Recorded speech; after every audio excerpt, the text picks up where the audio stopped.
We are live. What up, Kyre? What's up, Russell? Dude, how you been? Really good, man. I really appreciate you coming and checking out what we got going on, and I'm really stoked to talk to you about just life growing up, life now, and just because everyone has such a unique perspective. And like we were talking about before we hit the camera, that the way that we're brought up, the things we're exposed to, give us this different perspectives, and we get to like interact with the people we meet and like affect their lives, and it's all just one symbiotic, pretty cool experience of being alive. I completely resonate with that. I'm stoked that I'm just happy to be here. I'm blessed that you invited me, and this is honestly a really cool experience just sitting here in Leucadia. I haven't been here in 4 or 5 years, but it's really bringing it back.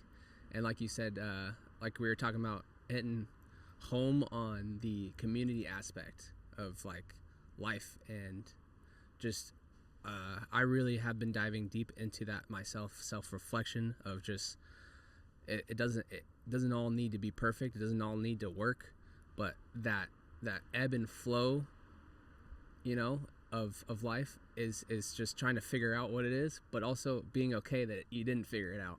Right? Yeah, because what is figuring it out? And no one has it figured out. And if they do, they're lying, dude. Exactly, right? And like the ebb and flow you're talking about, we wouldn't know the high tide without the low tide, to make a really cheeky example. Dude, I'm all about those analogies. Yeah, like, you know, like they say, like you wouldn't know what happiness is without sorrow. And I mean, look at where we are. Like you said, we're here in beautiful Leucadia. We've both been so lucky to have grown up in different unique places, and like obviously most people listening won't know either of our backgrounds very much. So, you know, I grew up right by the high school.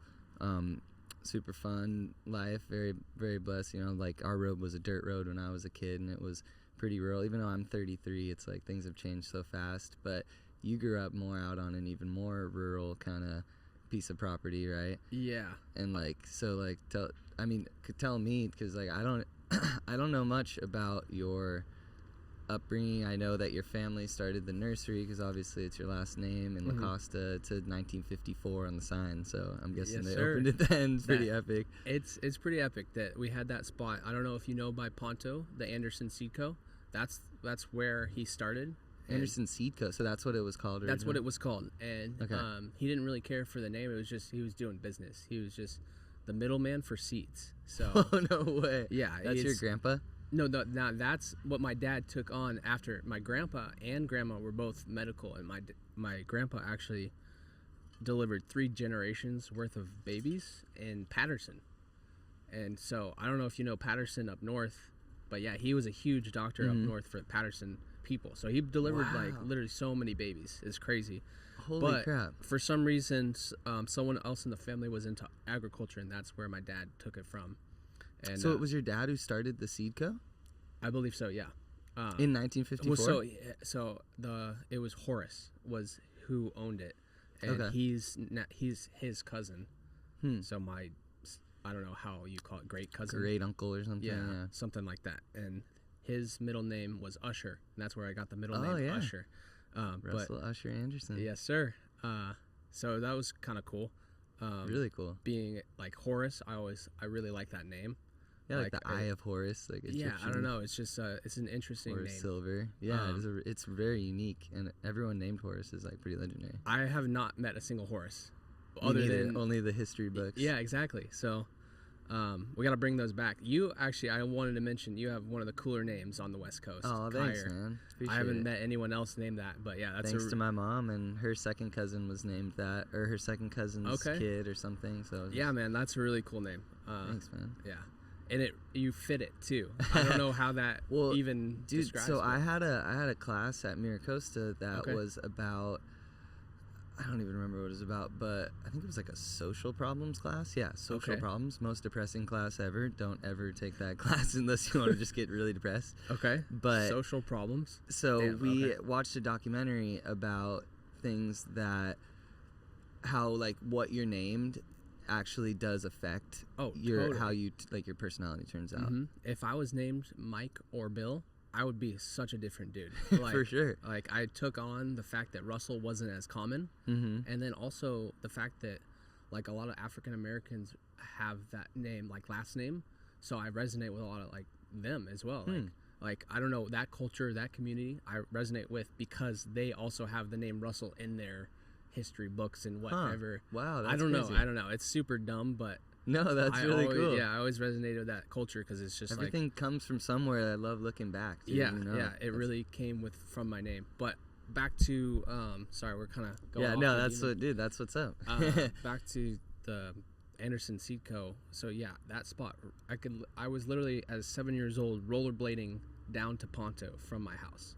Oh, you lived right there too. Yes, like I could rollerblade to Ponto. That's where I learned how to bike, how to ride my like bike, and as a young kid, and that was where I lived there. I've only lived really 4 places. So there, 7 years old, and then the rest was out in Elfin Forest. And most people who know me for being out in Escondido, Elfin Forest. Yeah. But we started in Leucadia, right there, dude. Wow, so I didn't know that you guys lived right there It was like I didn't get to appreciate it because obviously I left when I was 7 years old. Right. And then coming to SDA, okay, I felt like I still was a local because that's where I grew up. Yeah. As a 7-year-old, so I still felt like. I mean, Elfin Forest is basically like just the rural area of Encinitas, like in a sense. It's literally just east. I love how it's like what's that one graph where it overlaps? Oh, the pie chart thing, or I totally blanking on the name. Like where it's like this. Yes. Yeah, I don't remember. Elfin Forest is in the smack dab middle of San Marcos and Escondido, so it was like we have the. Yeah, you're really right in the middle of everything. We have like all the access to San Marcos, but we have a zip code of Escondido. For real? Yeah, it was weird but that house. That's right, I forgot. In Elfin Forest, it wasn't really in any district, so that allowed me to go to Rancho Santa Fe K through 8, which is we went through a dirt road to get to this rich ass school. Sick. Can I swear on this? Yeah. Okay. You can say whatever. Thank you. I said damn earlier. I'll try not to, but That's all right. Yeah, okay. I have a dirty mouth too, and I try. My girlfriend gives me crap like every day, and so like I'll keep it chill. Yeah, I mean, just say whatever comes out. Okay, for sure. Okay, so wait, is there a public school in Rancho Santa Fe, or were you at a private school there? So it's a public school. Oh, it's the since one. They're so wealthy out there, it was basically a private school. It's the one next to Fairbanks, the bottom of Fairbanks. Ranch. Okay, so do you know? I don't even know what is it called? Just Rancho Santa Fe. You remember Cathedral? Yeah. So it was past that, more into the mountains. Huh. There's a Liebenheim, and then there's that pancake house. Yeah. So if you go into Rancho from there, you'll find it. Yeah. Okay, I think it's in like the Solana Beach School District randomly or something. I'm not even sure. It's because it's more inland. I never got to Solana from there. I'm pretty sure. So like, if it's the one I'm thinking of, they might have even renamed it like Fairbanks Elementary. Maybe. I don't even know. When I went there, it was called R. Roger Rowe. That's what it was called. Oh, okay. Roger Rowe. Rancho Santa Fe. He must have been a really cool pioneer in Rancho Santa Fe. Yeah, I think so. Huh? I think he was. Need to learn. I've never even heard that guy's name, so I got to learn about that guy. But yeah, the kids I got to meet were really cool because they were all just so wealthy, and like I was able for me to get really good schooling to prepare me for SDA. I feel like I was ahead of, even though I was a bad student, I was still ahead of people because they gave me such good schooling because I was going to this, wealthy school. That's actually really cool. And so, like, that was the most interesting transition, bro. You have no idea. Going from being the dude who was bullied because I'm, like, an outsider, to being accepted because I was the outsider at SDA was the most fun transition. People welcomed me with open arms at SDA, and that's really where I made that my home. And I really enjoyed the 4 years. That's amazing to hear, man, because, SDA really was a place that welcomed outsiders more than, I mean... Do you remember the girl a grade below us would wear, like, a Pikachu I was outfit. Literally going to say that. And that was, like, super cool. Like, she was no cool. one like, gave a shit. And everyone was, like, stoked about her. Everyone was celebrated differentness and uniqueness, which we're so lucky for that, because you hear about a lot of horror stories of high school, middle school, where like people are bullied a lot because they're not a jock or whatever. Even LCC, it's not that far, was like so different. It wasn't like that at all. And I think it has to do with the rich history, because SDA San Diego High School was opened in like 1936, and it was all these team too, right? And it was like real. I mean, it was like the high school for all of the areas in like North County, Wait, was it before all the other ones? LCC, Torrey Pines, and all that? Oh, way before. Yeah, yeah. Goodness. LCC was only completed in like 95 or 96. Okay. Torrey Pines before that. Torrey Pines a little older, but SDA was like, if you lived in Del Mar, from Del Mar to out past Rancho to... That really changes things. That's why, like you said, it's a rich history. Yeah. It really changes why. And it was like, dude, like, Leucadia was founded by hippies. Yeah. Literally. I mean, dude, it's a beach town.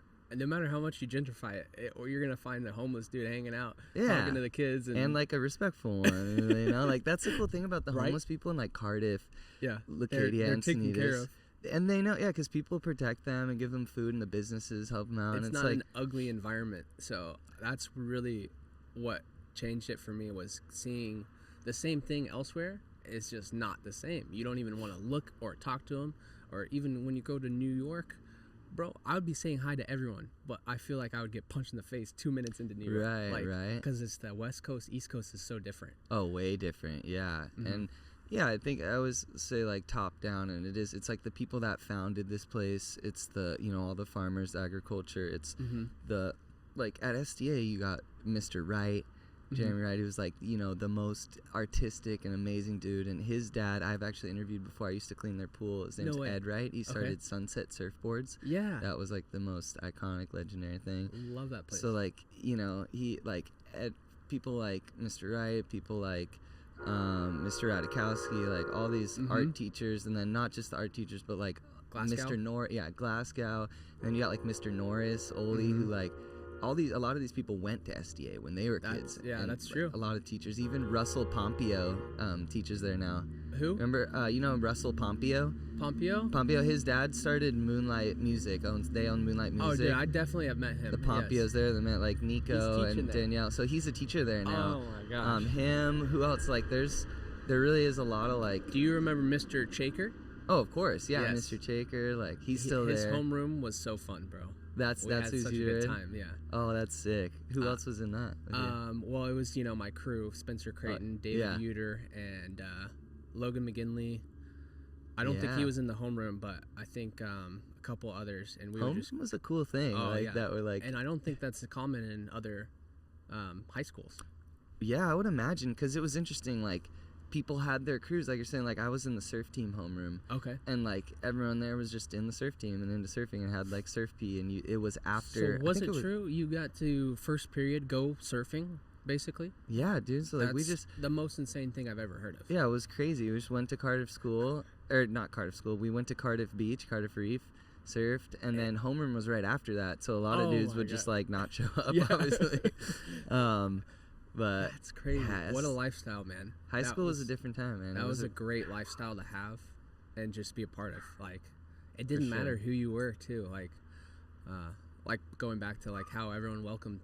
Yeah, very arms. Accepting, huh? Yeah. Celebrating differences. Yeah. Because that's what makes a place unique and gives it character is differences, is like art and like all these things, it's like the fact that you got all these signs out here from like local spots. Very like I'm upset. It's so funny if you talk to like my girlfriend or my friends, like I'm obsessed with signs. That's so like funny. Obsessed with, because the thing is, look at the detail in the art that got, like especially neon signs. Like we got the old, one of the old Fulano signs. It's like, but also the old school ones where you got Meatloaf $3.99.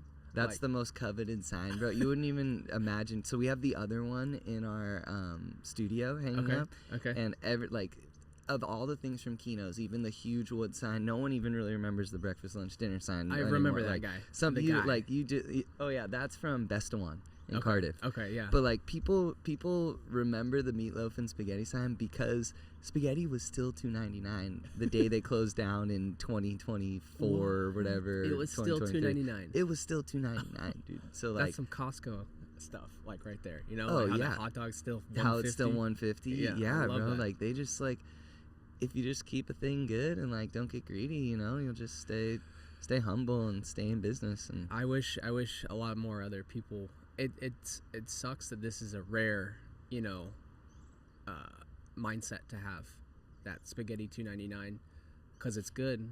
You don't need to make it more and it's cheap. expensive. Yeah, it's very cheap to buy and to make. So just because everyone else is making it $15, $20, you know, it Well, doesn't. you want to know what the big issue is cost. Not for the spaghetti itself, but around here for rent, for like all the utility, everything, like just like employees. California's made it pretty hard to have employees. Like I have some friends who have small businesses, and like, dude, like, it's insane. The worst one. So my buddy started Prager Brothers, the bakery around here. Okay. And he has, you know, a good bit of employees now, and they've grown their business. It's one of the most amazing businesses, and he's one of my biggest inspirations. I gotta check him out. Dude, it's incredible. Good bakery.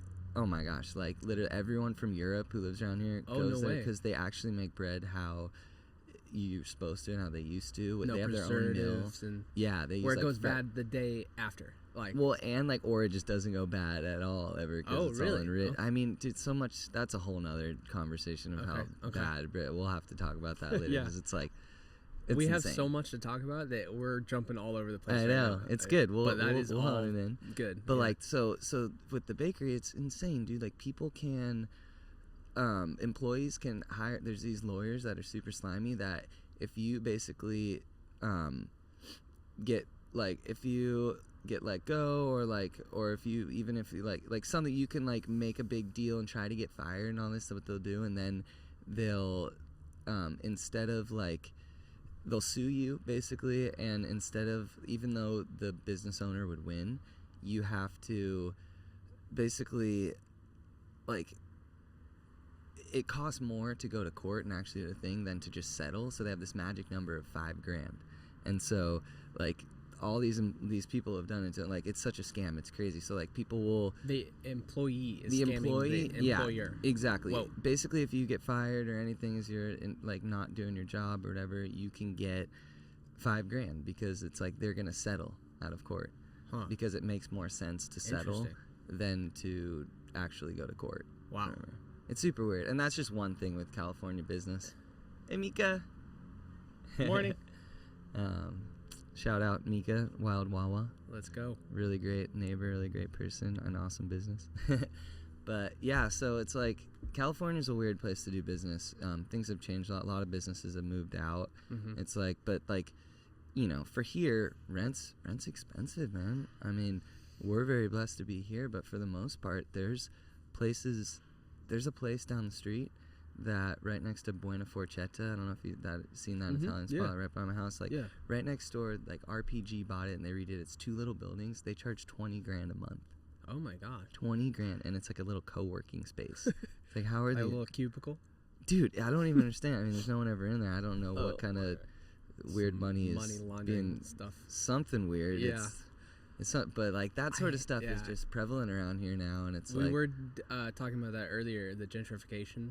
Yeah. And how you were saying, because with this radio show, helping maintain that community aspect, because if you let those guys, you know, whoever's buying out something, if you let those guys change the aspect of the community, then it will actually all be owned by them eventually, you know, like, but if you maintain spots like this, you keep it, you know, like the surf town that it is, and I don't know. I mean, you can't, you know, back down, and I'm super stoked that you're doing this to keep that community aspect clear and clear what it is about Encinitas that makes it great, and I think you're continuing that. Well, it's cool. I'm inspired by so many people who have been doing this sort of stuff for so long. So firstly, Carolyn Cope, she started the Encinitas Historical Society, Save the Old Schoolhouse. That's up there, rad. And like she, like her history and her family's history here is amazing, and I can't wait to interview her soon, hopefully. But like her to like Chris Cote with the Encinitas Mag. The Encinitas Mag does a super good job highlighting local businesses, local history, events, everything, and but this medium of like talking every day to people, I think is different, and something that for sure people are gonna be stoked, and I want to literally talk to everyone and get their stories and history. That's and amazing. Like your family has a crazy rich history in agriculture, which is what this whole town was founded on. That's true. I'm still super curious. So like when did your family end up here? Like the ones who were doing the farming. My mom got her nursing in Texas. She grew up in Houston, became a nurse through school in Texas, but then moved out here in the 70s and just became a surfer babe. Just kicked it, went to work, and then went to surf. And she found another girl.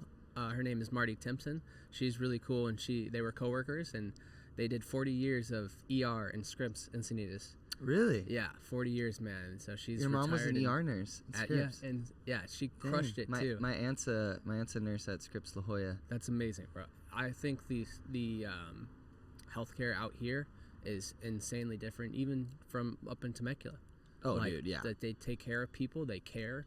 We're so lucky. Yes, I didn't realize until I went just an hour north, bro. Like, you think right? about that, and Temecula's nice. It's very new. It's very it has a rich history too. But like, think of how much they've built there. Compare. There's some extra, like you said, the history here. Mm-hmm. It really bleeds into the gentrification. Like so there's this fight, and it's kind of cool to see the back and forth of it, because yes, we do want nicer stuff, but we don't want this hotel be blocking people's views in Oceanside. So it's like that back and forth of it, of people keeping it how it should be, and then someone else just trying to buy everything and be greedy. Right. It's like, from a developer's standpoint of view, they're usually trying to make the maximum amount of money possible. Yeah. They're not trying to like make a modest amount of money and make something way but cooler. But they don't even live here. I usually, don't even know. right? Yeah. No, that's the worst part about it. Whether they live here or not, it's the issue is everything has a price tag, and somewhere that used to not have such a high price tag, but now it's like, I think the advent of like in the internet, social media, all these things, like the word's gotten out. It's so easy. Before, you had to like get a postcard from your friend that was traveling through here, and it was like, we were just in Encinitas, the flower capital of the world, beautiful place, gonna go down to the Del Mar Fair and watch some horses, or like it's like went to the La Paloma Theater and saw a talkie, or like like cool times. But anyways, it's man, it's just like now that it's so expensive, everybody has their eyes on it, because there's real estate brokers worldwide. There's people that can buy property here from any country in the world.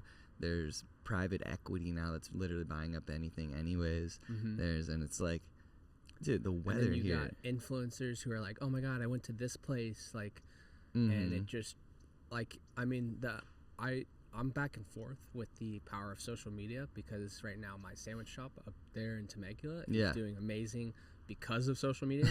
So now I'm like, okay, and now I see what it can do. Yeah.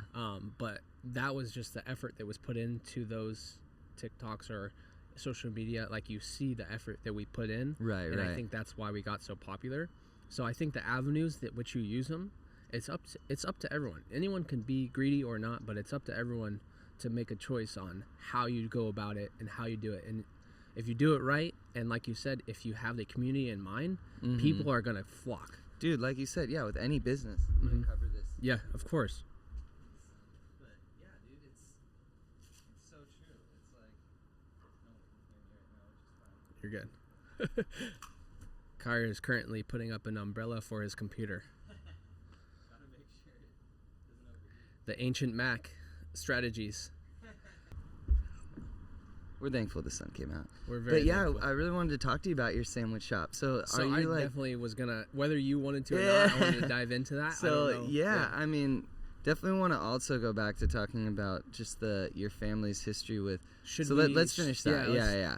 So we're so ADHD, or at least I am. Me too, dude. Me too. But that's fun. Okay. Whatever. Yeah. Okay, so family history, I guess, with growing up in Encinitas, and then at 7 years old, went out to Elfin Forest, and then that's where most. So your mom came here in the 70s. Yeah. What about your dad? Your dad and his family. He was actually born in Mexico City. Mexico City. Yeah, so this is he's dual citizen, and that's where my grandpa and grandma both had their doctorates. So that's where they did their school, and that's when they had my dad and 2 other siblings of his, and that's where he learned to be a doctor. And actually, funny enough, he was top of the class only because my grandma, who was the actual top of the class, dropped out to date him. So she, oh my gosh, it was like that traditional Mexican tradition of like the man over the woman, and that's so different. I love how that's changed now. My girl's now the breadwinner. I love that. Nice, yeah. While I get this sandwich shop going, but yeah. Man, it's crazy. So she was top of the class over him, and stepped down to let him be the I guess lead of the class. And that's where when they got married and all that, and then had my dad in Mexico City. And then he learned, obviously, agriculture up here, though. So he went to Cal Poly, I don't want to butcher it, but he went to one of those up north near the Grapevine. Like what year was that around? Like when was he born? So my dad was 57, and my mom was born 54. So. And what about your grandparents? They were. Put me on the spot here. No, it's all good. I actually do not remember. So your grandparents were probably born in like the 30s then, or something, maybe. Maybe 40s? During the Great Depression. 30s, yeah. That was the Great Depression. That sounds about right. Yeah. Because then if they had them in their like the late 20s or mid 20s, maybe. I should honestly know. I don't. No, it's all good. I'm like so bad at that, so I'm just trying to like paint the picture because I want to think of the decade that we're in when they're in college, and then like it when had to have been 40s, something like that, because or 40s or 50s. And then they moved up to they went to school here he went to school for agriculture. Yeah, so they finished their school and then moved up here. I don't actually really have that gap. I actually don't have. Okay. I haven't We'll learned. get that for next time. No, yeah, I'll have to ask my dad, right? Yeah. But yeah, so yeah, once he got up here, he went to college up here, and then somehow moved down to Encinitas and found agriculture because this was where the agriculture is, and it wasn't as, crazy expensive back then. And so, so you could buy like a huge plot and that's of land. where he got the greenhouse started. The Chamberlains, which is my grandma my dad's grandma, she actually had. That's where Horace. Oh man, I'm all over the place, but that's where that place came from in. The one by Ponto. Yeah, in Leucadia. In Leucadia, that Anderson Seed Co. And I'm sure that you could drive by right now. There's nurseries right now. I'm pretty sure still. Yeah, it's still called the Leucadia Anderson Nursery. Yeah, so there's one there and one there. But yeah, so he sold that, and that's when he went out to Elfin Forest. And so that was where so originally his greenhouses and everything was there. Leucadia, and then he bought your dad though, not your grandpa.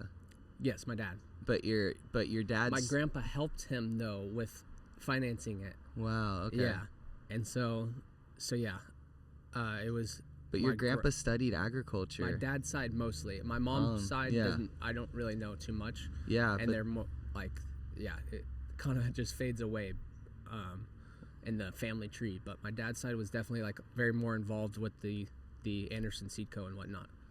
Crazy. So, there's a few.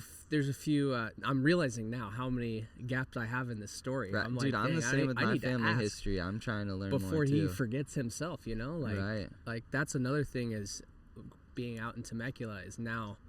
It was annoying being with my parents, but now it's like now I want to talk to them and get every ounce of information I can about my history. You should interview him and get it all on tape. One cool thing, or maybe we could bring him in. Yeah, dude. We should all have this stuff set up. Please, I would love to have him. I would also like to invite my boss for the sandwich shop too, if that's even possible.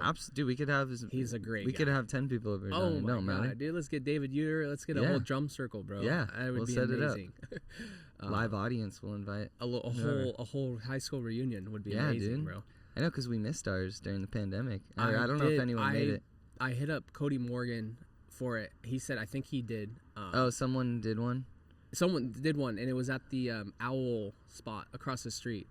the Great Owl. The Elks Lodge? Elks Lodge, yeah, sorry. Oh, dang. That's where it was. I missed it. Oh, yeah, I missed it too. Yeah. Oh, whatever. I don't think there was probably... I didn't get the memo. Yeah. I got the memo, I still didn't make it. Yeah, that's all right. Whatever. If I see anyone again from that high school, like including you and our grade, man, I'm just so pumped to see them. Because it brings back a rush of memories and all that stuff. Even just driving through Leucadia and Vulcan is like so cool. A blast from the past. And have they fixed beacons yet? I saw that the thing went down. Yeah. I was working Subman when that happened. Oh, dude, I forgot you worked at Subman forever, bro, huh? that was I worked their first job. Oh, I didn't even realize about the sandwich shop. And I went back. I don't know if you knew. Really? I went back, yeah. Okay, so it was your first job, and then you went back, worked after for Tim. Costco, yeah. Dang. Yeah. Dude, shout out to Tim, man. Shout out to that whole family. He's a legend. Yeah, the whole family Sharon, Elijah, and Ezra are all such amazing people in their own way too. Like I loved growing up with them, man. Yeah, Sharon's a great artist. Ezra a great dancer. She did one of my band's first Peabody shows, Flyers. No way. The one that then the guy yesterday I was talking to my friend Jesse here. I told him about this. So this guy Paul owns a studio called Big Fish in Leeuwenhoek. In off Lone Jack, and that was like where Blink-182 recorded their first records. Like it's a pretty well-known epic studio. But she drew the flyer actually for that show. It was like a head. It was really cool. Oh my gosh. Yes. Oops. Sorry. And shout out to Tim, because small mom and pop businesses in Encinitas have been dying crazy, man. Like Leucadia is still pretty not corporate, obviously, thankfully. Well, even in Encinitas down there, you remember the pizza spot next to the Hawaiian barbecue? Oh yeah, Manhattan.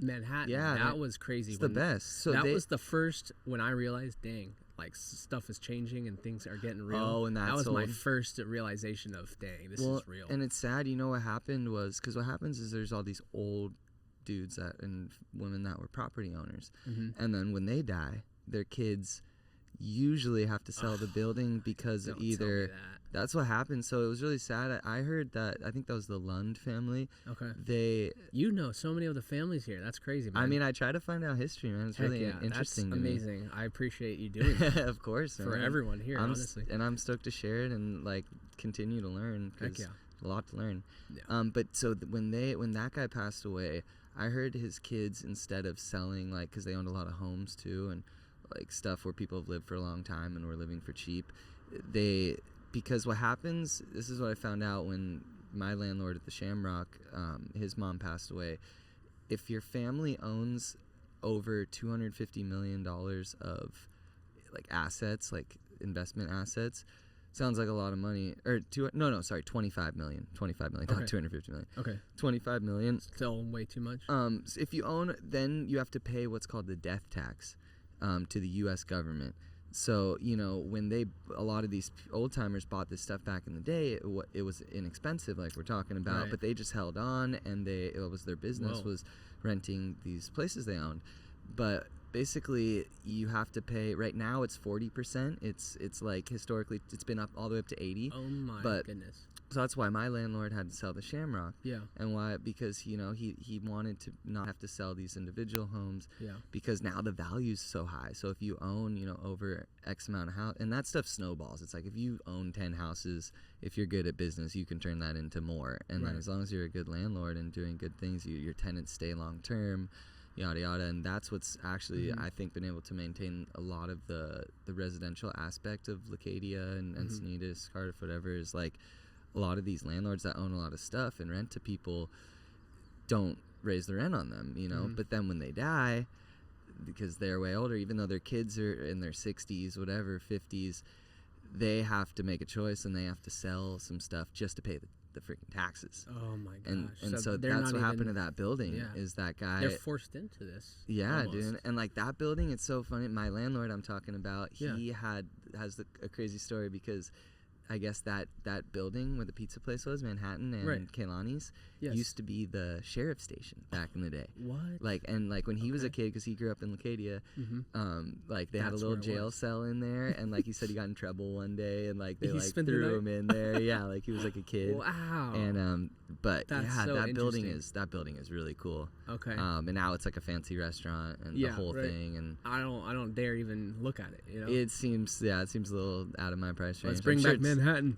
Dude, I know. Well, Manhattan moved over to. Luckily, they're still in business. Okay, yeah, they're good. over by Rancho Santa Fe Road and like Melrose. Okay, that's nice to hear. Yeah, It's same guys and stuff. Same guys. You know thankfully. what? One of the sad ones, which I drove down here from Temecula, was when Karina's shut down. The one right over there, the all-girl burrito shop. They retired, I guess, or something. Bomb burrito. So I know. the story that we heard. Yeah, what happened? We were there the day they closed, and it was a line out the door. Yeah. They had ceviche. They were giving out. No way. They had a mariachi band. It was a whole thing, bro. One of the only like women-owned businesses yes. too. And dude, they made burritos perfect, man.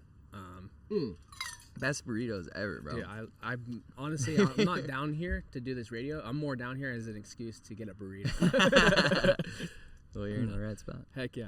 No, but yeah, man, Karina's was unfortunate. But the story they told us is that, just like you said, rent is getting too high, and they were thinking they're going to take a break, but they're thinking about maybe doing food truck.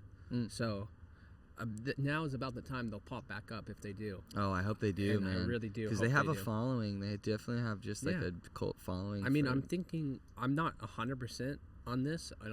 Don't quote me on it, but I'm pretty sure they're the first ones who put the taquitos in burritos.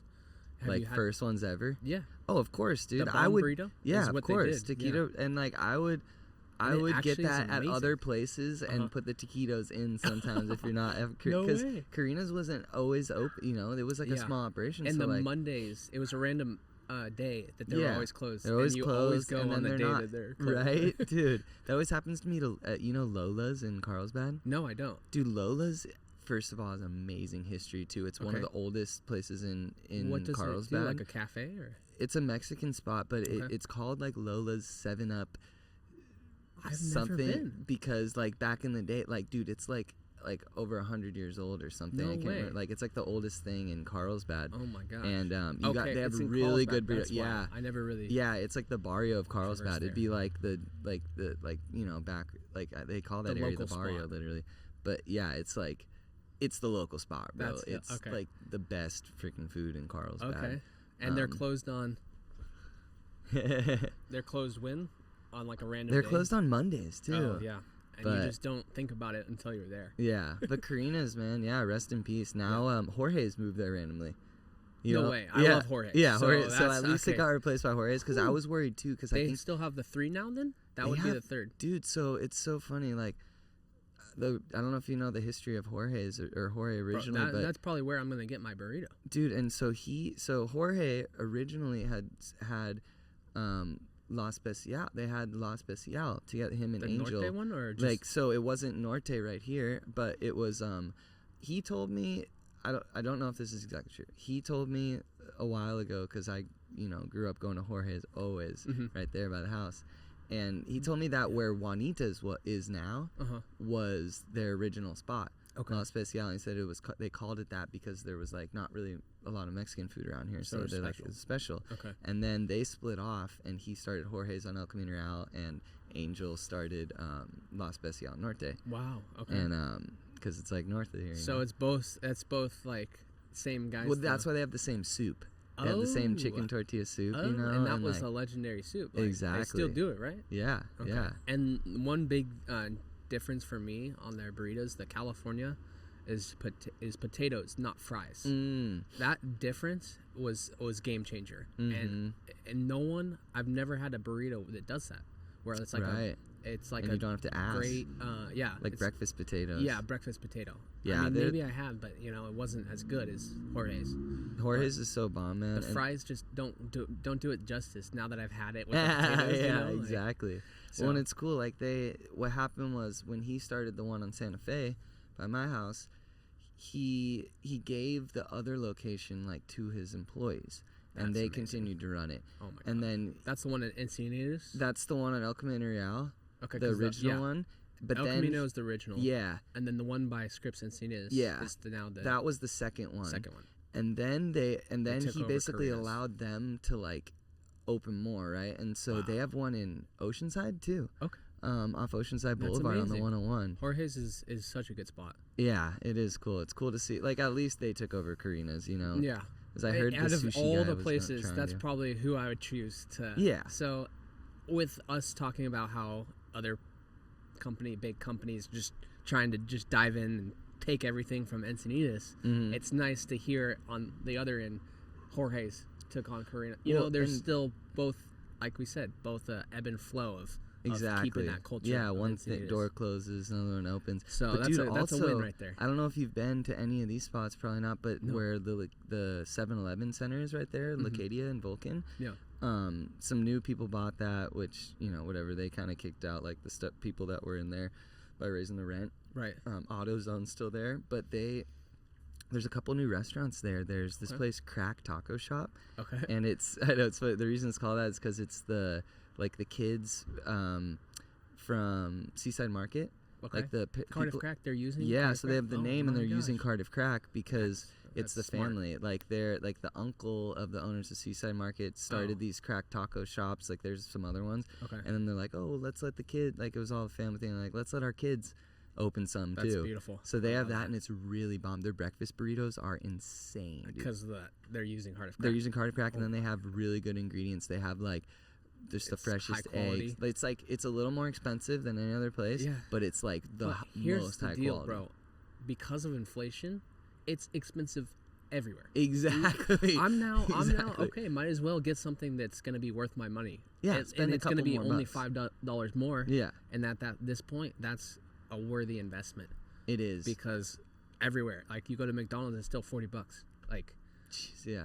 I mean, not that I do that on the reg, but you know, it's crazy. But you're right. Exactly. No, fast food is not cheap anymore. Like like this, you know, the stipulation. So why go there if it's going to be a little less expensive than somewhere that's going to be worse for your good health, for not taste good. Yeah, exactly. Like, so now I'm like, I'm going all these places that I don't mind it because I'm going to be paying big anyway. So it's crazy what the changes that are being made just from COVID. We're still feeling those effects. Oh yeah, and you know more than anyone as like having your sandwich shop, you know. Yeah.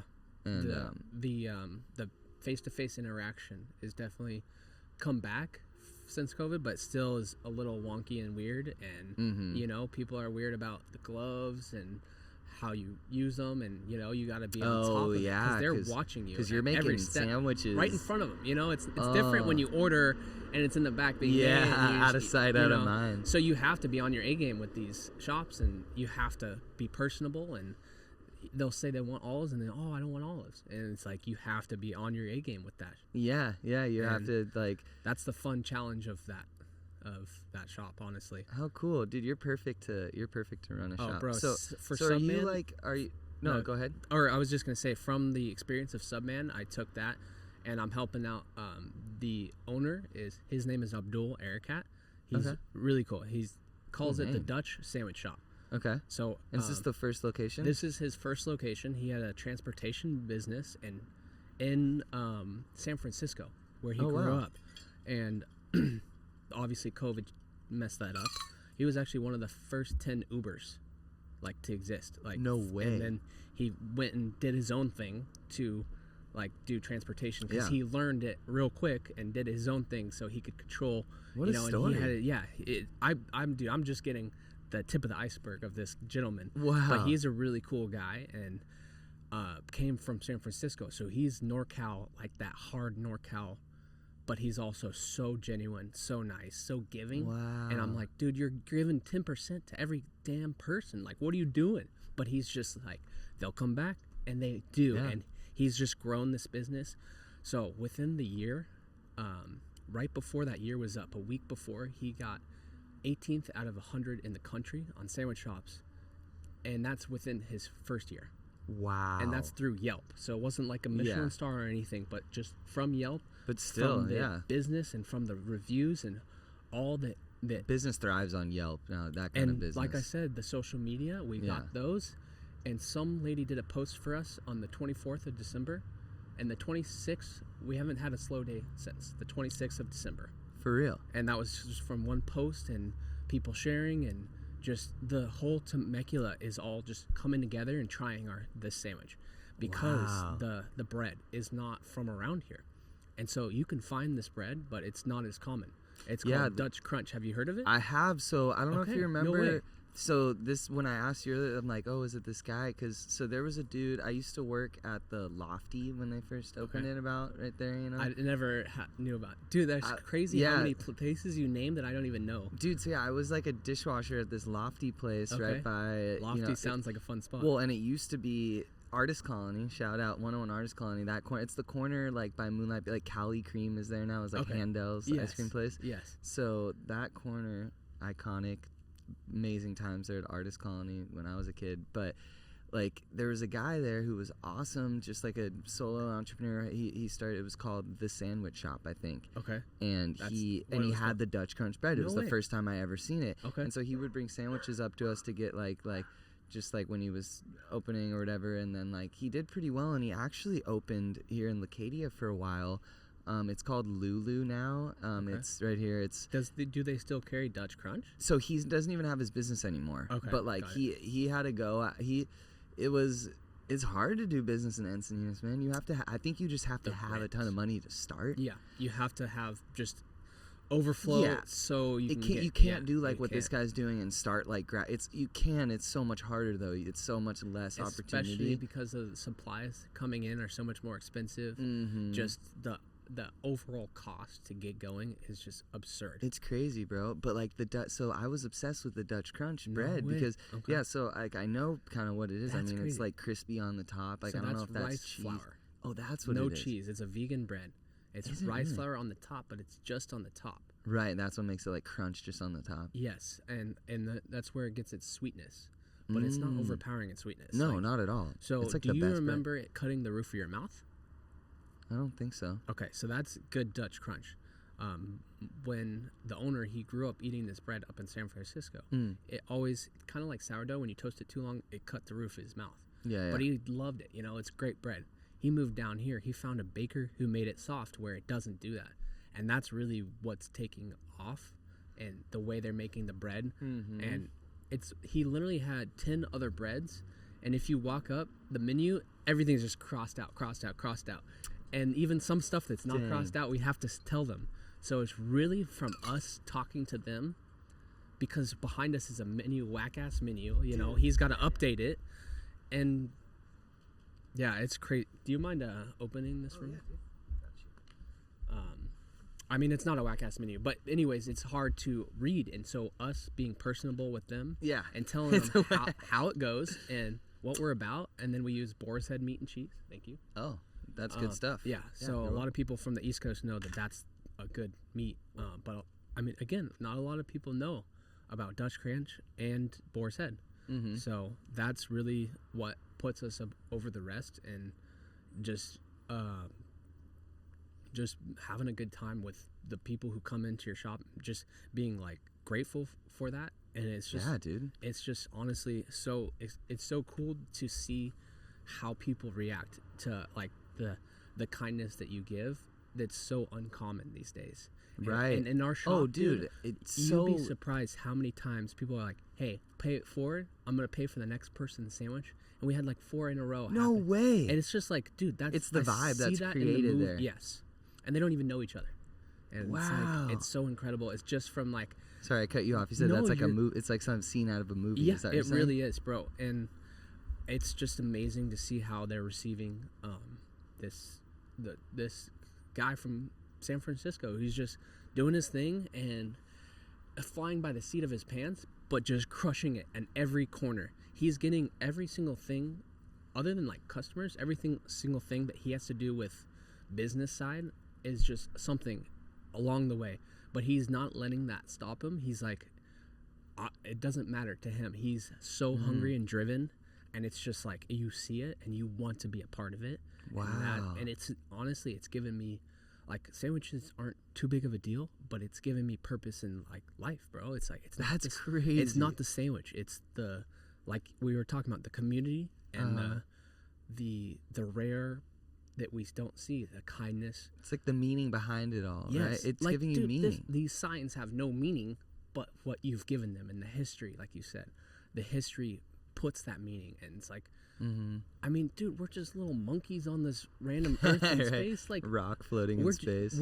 It's crazy that we were even given the chance to give meaning. Right. We're one wow, of the few yeah. creatures to even been given that ability. Like, That's so sometimes true, I man. hate it because, you know, like a cat or a tiger, they don't think, they just do it. Yeah. And sometimes you like that, but sometimes it's Yeah, also like, it cool to seems be able simpler. to reflect and just like take it in. Like, that's crazy that I can admire the sky. Like, Mm-hmm. no tigers or buffaloes walking around like, oh, this is a cool sky. But I don't know, they could. But Yeah. I think about that a lot. And bringing it back to the Dutch sandwich shop, this guy Abdul, he's just created an environment that's healthy for everybody. And even when there's issues, he talks it out. We figure it out right then and there, and Wow, then we go yeah. home happy. We go home knowing that this guy has my back. Like, that's the craziest thing. You never have bosses who have your back. You never have bosses that like are looking out for you. They're looking out for their business. Right. But he's looking out for his business by looking out for me. And that's why I look out for his business. Yeah. I'm literally on his side, and I'm only doing that because he takes care of me as his employee. And that's crazy. The craziest that we're getting away from. People, like you said, like they just their family dies and they have to sell because that's death tax. There's no like thought. It's just he's forced to sell because of this death tax. Yeah. And that's where I love what's going on with this shop is he's doing it day by day, and he's doing it for the people. He doesn't care about the money. Yeah. The money's coming, and he's getting so exactly. many people. But he's doing it for the people, and that's what they see, and that's what they're receiving. Pure intentions, man. Yes, bro. And it's crazy how, like, almost every day, someone will walk out of it, dude, that's the best sandwich I ever had. Dang. And it's like, I mean, Subman's amazing, but I don't think that happened but once or twice. Right. And it's happening on a daily basis, bro. And it's such a good feeling. I mean, we have people calling. Like, there was a lady who called back because she was like, I had a rough day. It was during the holidays, you know, all the hoopla of the holidays. And Temecula gets crazy in the holidays. Yeah. The traffic gets out of control. People are coming back from college. But anyways, she said she had a rough day, and our smiles and our kindness made her day. And she called back, and dude, it just sent chills down my spine. Yeah, it's like, I had a freaking rough day myself, and she just made mine by me making hers. Right. And that's that community aspect that we're just so getting away from. It's so like, well, it's so beautiful that you have that there, man. You gotta fight that urge to let the greed get to you, you know? Like, it takes way more courage to do it that way than the easy route is the greed way. Mm-hmm. You know what I'm saying? So totally. So that's definitely what I'm holding on to as just myself going about anything I do. I want to be able to do it with the community in mind, with the people in mind, and not the money. The money was made by us. It's just a construct. Yeah. Like, why don't we see that? Why don't we letting that rip into our how we treat each other? Yeah, and I think it's like your relationship to money. What I've learned, because I've always never prioritized money. You know, I've always thought that these things are same, but it's also when you have a relationship to money that's like, I don't really need money, but you have pure intentions, and you have like, you're smart and you have a good idea, and like you like this end goal, like you said, the money's coming. It's like once he has more shops, and once he like if he's busy like you said, not a slow day, the money will be there. But he's not. If he was doing it solely for the purpose of making money, the money wouldn't be there. You know, it's because he has this pure intention, and I think you'll be super stoked on this. So I was just talking about that center with Crack Taco Shop. Yeah. So right next door to there is this thing called Bonsai Bowl. Have you ever heard of that place? No, I have not. Dude, very similar to what you're talking about. No way. With this guy. Yeah. The owner, they have like 8 locations now. So like, it's funny, like you'd think it's like a franchise, right, or whatever, but it's a mom and pop shop by this younger guy. I think I don't know if it's more than 14. It's like about 14 years old. Okay. But because I know the office manager has been with them for 14 years, the general manager 10 years. And that's so how you know it's a good company. Dude, it's so good. So when I went there, I'm like, I love acai bowls, you know, back in the day when Zamazon opened, a bunch of my homies worked there, and like that was the spot. It was the spot until they started not blending their stuff and using prepackaged stuff, like whatever. Yeah. But that's a big corporation. But this guy, his whole thing is like super quality. It's all blended right then when you order it. Everything's like, there's no sorbets like a lot of places use. It's super high quality. He has a peanut butter maker thing, like a thing, so you just gets peanuts and makes the fresh peanut butter, like super legit. I don't think I've ever had that, like, dude. Fresh peanut butter. Honestly, my mom will make it too. But dude, it's the best acai bowl place. They have smoothies and stuff, whatever. But it's about their employees, because so I went in there, made friends with some of the people, and this girl Sydney who works there she just got out of college for like digital marketing stuff, or I forget what she said exactly. Media communications, or something that's like and music. So she's super into like the stuff that we do with our business. And we really need someone to help us with our social media. It's like you're saying, like we've been missing the mark on the social media because none of us are good at it, that's whatever. How you reach the people nowadays. Yeah, exactly. Unfortunately, but. So she's gonna be helping us up with that, but also she wants to do filming, and she was a video editor there, and like all this stuff. But in talking to her, she's like, you know, she was the first employee they hired there, and she said like the reason was just because they vibed. Like she likes to surf, the owner's a surfer. And they're really trying to help her with her. This is the best part. Is like with her actual future and with her thing. They're not trying to just keep her like, because they're like, you were really like, you know, it seemed a lot more happy when you first started working, but now you're getting a little down in the dumps. Like, what's up? Like, let's figure this out. Like, what are you looking to do in life? And then they're encouraging and like trying to help her with her actual life. That's amazing. And like that's insane. Like basically. You feel it when you walk into a place almost too, you know, like, and even though she did seem a little bummed when I first went in there, I could feel that she like, just like that she needed something more exciting, you know, like something that because she had just got done with school and was hoping she'd have a job in that industry by then. You kind of think when stuff kind of unravels, you get like, oh, this isn't where I wanted to be, or like, I feel better like than this, you know, like when you're at Lofty just washing dishes, like you kind of feel it in yourself, like, damn, why am I here when this guy's younger than me and fucking on TV all the time, you know, you get in your head about it. But that's crazy that you were able to like remind her who she was and give her that they're that not me, the employee, so like the manager and the owner and all the employees that like. It's always, like I said, top down, right? So like when the owner is super cool and actually cares about his employees, because a business, especially a retail, like a face-to-face retail, like a restaurant or something, or, you know, sandwich shop, is all about your employees. You guys wouldn't get those calls from those ladies if just the food was really good, but like you were like just like there, like if all pissed off, like out of it, or or like pissed off, you know, like if you weren't like welcoming and have this energy about you, it doesn't make it what it is. Right. But when people are really like genuinely just stoked and like having a good time, then that's what makes translates, man. Yeah, but that comes from the owner caring about their employees, like you're saying, and like you said, like huge. him supporting you makes you want to do the best job for him too. Yeah, he's inspired me, you know, not only with this shop, but outside of the shop. Like he's inspired me to take on challenges that I didn't think I could, and be, you know, a better man than I didn't think I could. And it's crazy, like that's crazy how quickly he's helped me understand, like, you don't have to tackle stuff, even though it's a frustrating scenario, you don't have to tackle it as a frustrated person, and tackle it with a different mindset, and like you said, a caring mindset, and people feel that, and they won't resist as much when helping you with whatever you need to get done. But going back to what you said about the employer caring about employees, like that's exactly what he's doing for me. He's giving me motivation, purpose, and it's not because he wants me to work for his sandwich shop. If I told him I want to open up my own studio or whatever the heck it is, he would want that for me, and that's so huge. Cool. Like, he's doing that for the other employees. He wants them, like, all the other employees have not had any experience, yet we're still 18th in the country on like, that's crazy. That is crazy. It's because he cares, and he's making them care, and that translates in the food. Like, you know, mama's cooking. Like grandma's cooking is always going to be bomb because it's your mom cooking it. The love she puts in that love. Yeah. And that is an ingredient that you cannot tell me is not an actual ingredient.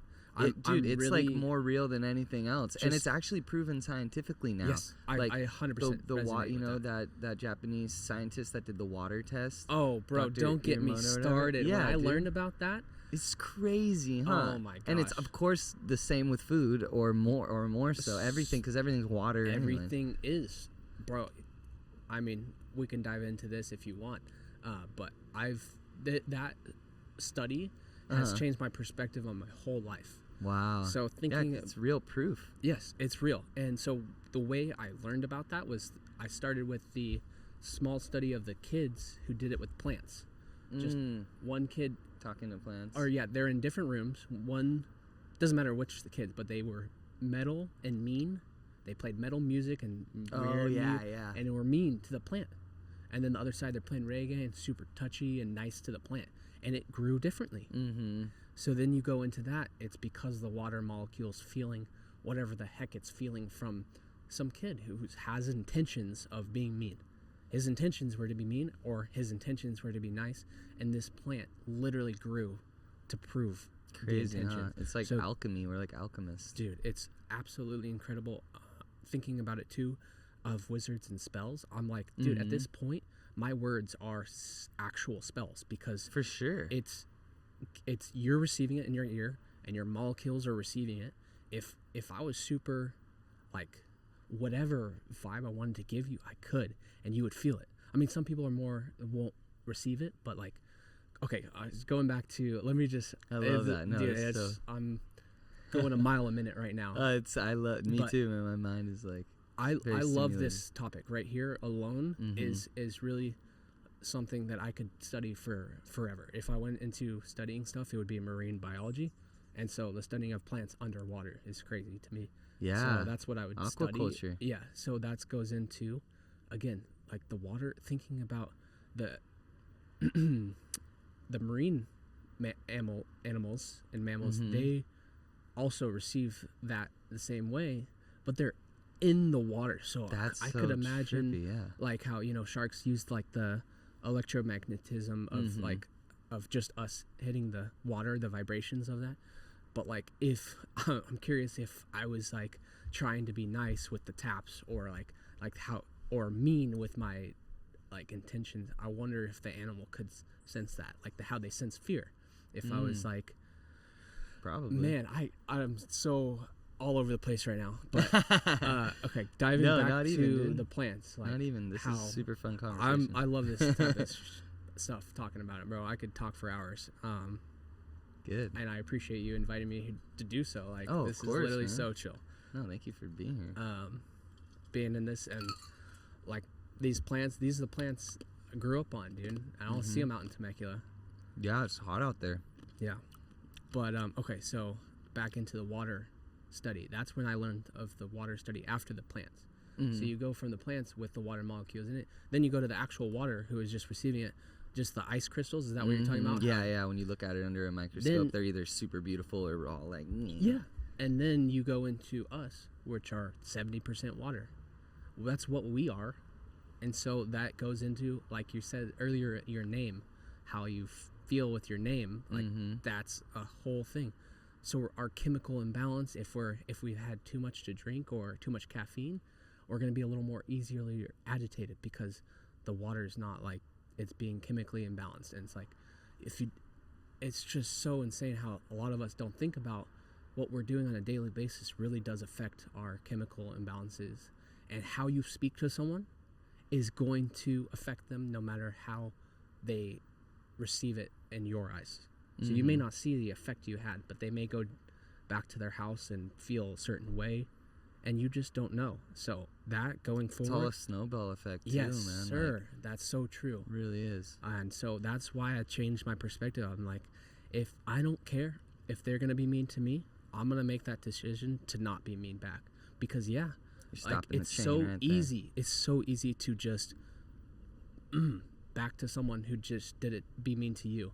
But if you just let that go, you're not allowing your water or whatever to be like changed. Yeah, if you love your enemies and have gratitude for the people who have wronged you the most, if you can actually let that go, then like that's peace right there, That man. really I mean, is. that's like what, all the religious teachers freaking, that's what Jesus preached. That's like that's like it, bro. It's like, and how hard is that? Like you said, it's so hard when someone, and I'm definitely not perfect, and no one is, and I try to remind myself that as well daily, because it's like, I get road rage, because I don't know, I just, traffic, like cars are so dangerous, and like people like just driving reckless, so like cars are very dangerous. that's my weakness, and like if I can learn, I need to just learn and keep telling myself, like, just stay calm, but because that's a huge one.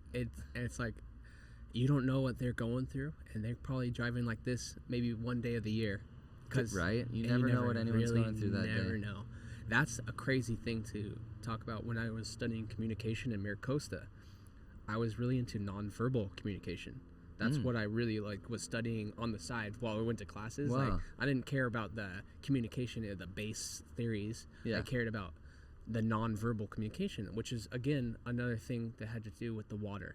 Like, I'm not like talking, the water's talking or receiving, or I can't even explain it. But even right now, like, we know we're friends, and so like even right away we hugged each other, like, because it was like, dude, it's long time no see. And that kind of connection was built from, bro, I'm all over the place. No, not at all. This all is pertaining. It's just crazy how it all connects. Crazy how it all connects. It really does. I do appreciate just being here, man. It's crazy what I went through the start of Temecula, and then where I am now with this new boss, and just moving forward and accepting what I've done, but moving forward with like taking that gratitude of the enemies that I gained. I never had enemies growing up here. It was all, loving, and no one was an enemy around here. And that's where I kept with that up there, but it's a little bit different of a vibe. People didn't feel that love as much. So it was a hard time adjusting in Temecula, because no one was that cool hippie surf dude, like, getting shredded, bro. Like, even the skaters, they weren't, it's all about the habit building.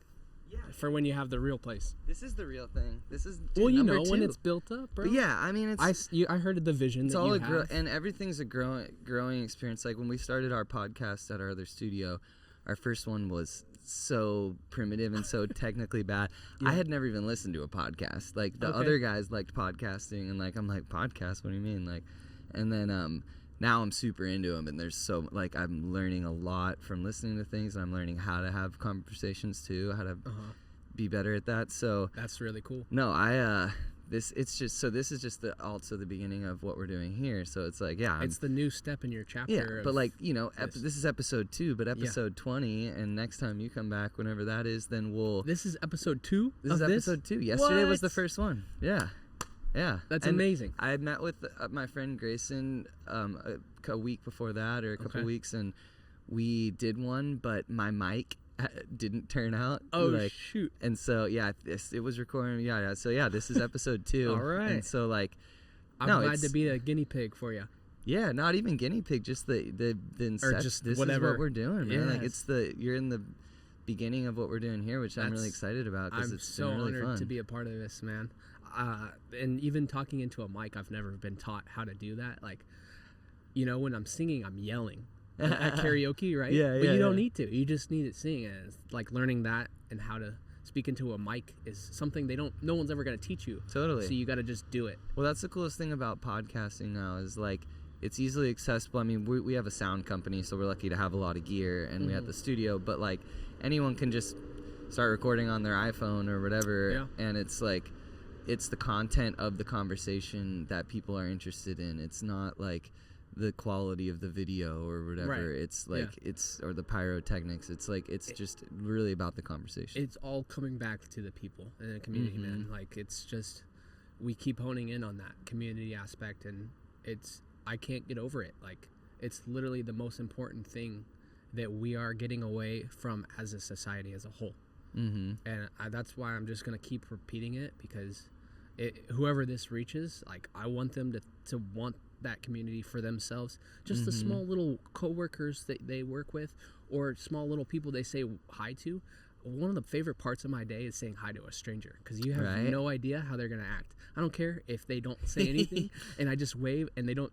It's like funny to me. It's like, damn, they're having a bad day, but I'm not. Like, or even when they wave back, or then they'd stop and have a whole life conversation with you. Oh, it's the best, yeah. And you get that so much at the sandwich shop. You get people in ready to just get and go, but then you get people who come in and they want to share their life story. That's cool. And man, it's very cool to connect to people, and that's just so uncommon these days. So I'm super stoked that we're getting back to that, or we're promoting that. You know, I feel like you guys could do like one day a week or a month where you tell your customers like, hey, let's do like a group podcast thing, or like whatever, just like a thing where like these people who are really excited that you've had these like fun interactions with, you can all talk like there. That's true. Or something. I mean, honestly, we even have a few people who would definitely be down. This is what I'm saying. It's like, it'd be cool. We've had 2 gentlemen who don't even know each other. They're so stoked about our shop that they're like, oh, dude, I can make Dutch Crunch bread, and so they're coming in with their own self-made Dutch Crunch, and it's way. It's like, bro, this is amazing, but you gotta make it bigger, and can you do it for us? They're like, oh no, I can't really do it. It's like, why are you even trying? But they're so stoked about the shop, and just like they just want to be a part of it, and that sense of like community, that they just want to be a part of it, and they just want to be there. And it's so funny because me and my boss, like when one of the other person's not there, it's like not the same, because we just mesh so well together, and it's like we just it's tough when they're not there, because it's like we can't feed off each other and that energy, and it's really cool. But I mean, the other coworkers, they're all so awesome. Shout out to Chloe, Jacob, and Nate. They're also no experience, but they're just crushing it. That's amazing. And it really is like they all have their life struggles they're going through, but we're all dealing with it together, and we're suffering together, not really, but like, it's a sandwich shop. It's simple, but it's also complicated at the same time. Yeah, any business, right? Yeah. So, well, dude, to go back what you're saying about the fulfillment of like a community and stuff, I want to talk about this. I always have to talk about him because he's like my hero, but you know Theo Katzman? Have you heard of him? Theo Katzman. He's from a band called Wolfpack. Is he the one who's doing podcasts also? No, that's Theo that's Theo Vaughn. Okay, he's him. like a comedian. So Theo Katzman is my absolute hero, man. He is like a multi-instrumentalist. He started on drums, but he plays guitar, sings, piano, whatever. That's awesome. He's in this band called Wolfpack that's really well known. They sold out Madison Square Garden, but they've remained independent, and like that's a whole like world you got to dive into. David Uter loves them. I'm sure, bro. Yeah, they're the best. But Theo himself, he has his own solo career and his own music. He's been a songwriter forever. But it's everything he's about. I've listened to him on interviews on podcasts, which is, thank goodness for podcasts. I love that, because I got such an insight into his life, and then I got to talk to him for 45 minutes after a show at the Belly Up that he played. No way. It was super cool. That's why I love the Belly Up. Dude, the Belly Up's the best. Huge, it's another huge one. Shout out. It's a huge but small venue, but it's the intimate, worldwide. Aspect, dude, it's everyone wants to play there, no matter from BB King to who are like obviously the Red Hot Chili Peppers have played there, the Rolling Stones, whatever. And then we're just growing up right next to the spot. It's amazing, and I actually work there sometimes, not that often. No way, that's amazing. Yeah. Like by playing music, or playing music, but also helping with the production stuff with the sound, like a stagehand. So like just like learning and that's basically just sick. stagehand. But the best people there, and so that's the reason that I didn't get kicked out after the show, is because I worked there, and so I got to talk to Theo. And your hero, you got to meet your hero. Dude, he's literally my hero. Like I can't wait to.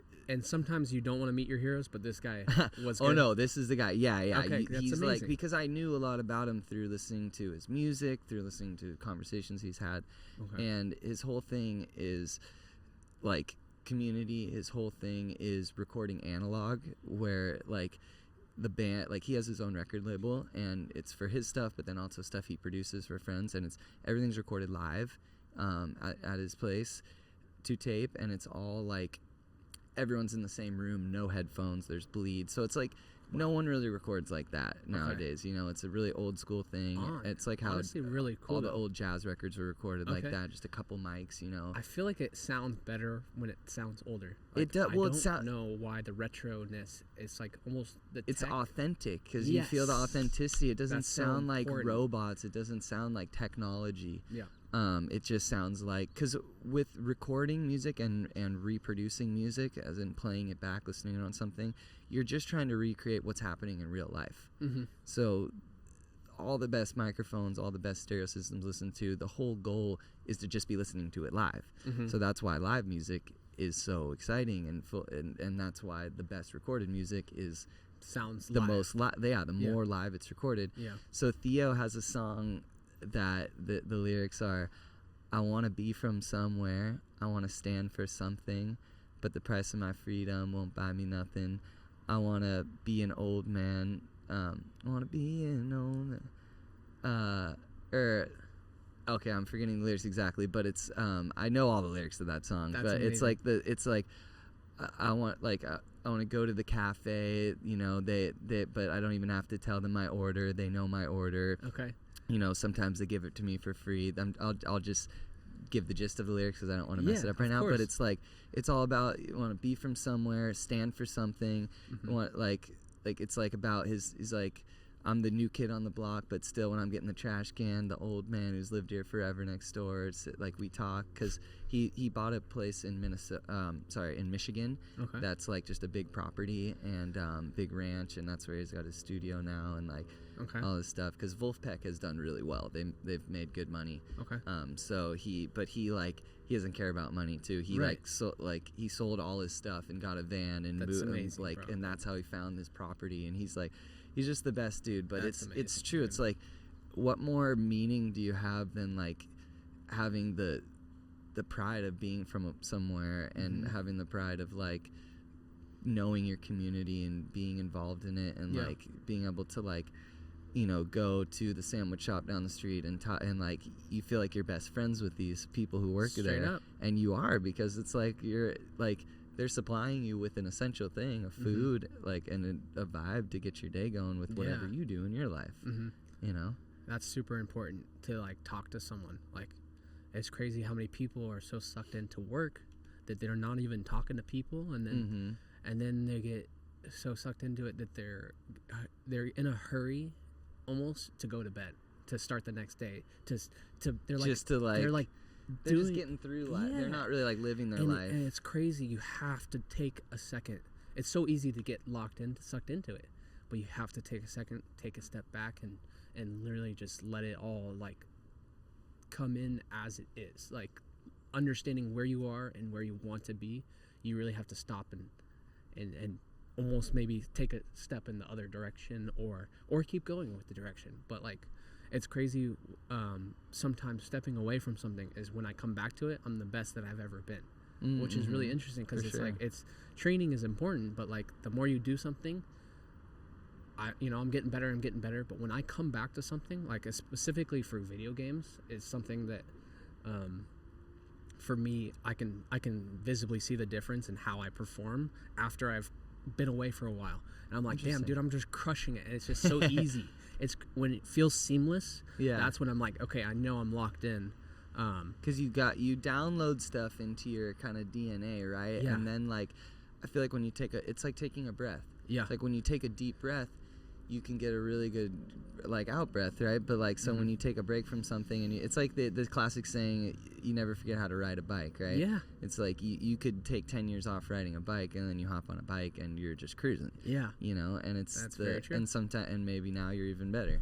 But that is an interesting phenomenon, huh? Like taking, and same thing with music is a big thing. Like, you know, if you're trying to record something you're gonna take and it's just not happening, just like walk away and come back. Off, come back the next day. Like, go look at the beach, talk to someone random, and then that resets your chi or whatever you want to call it.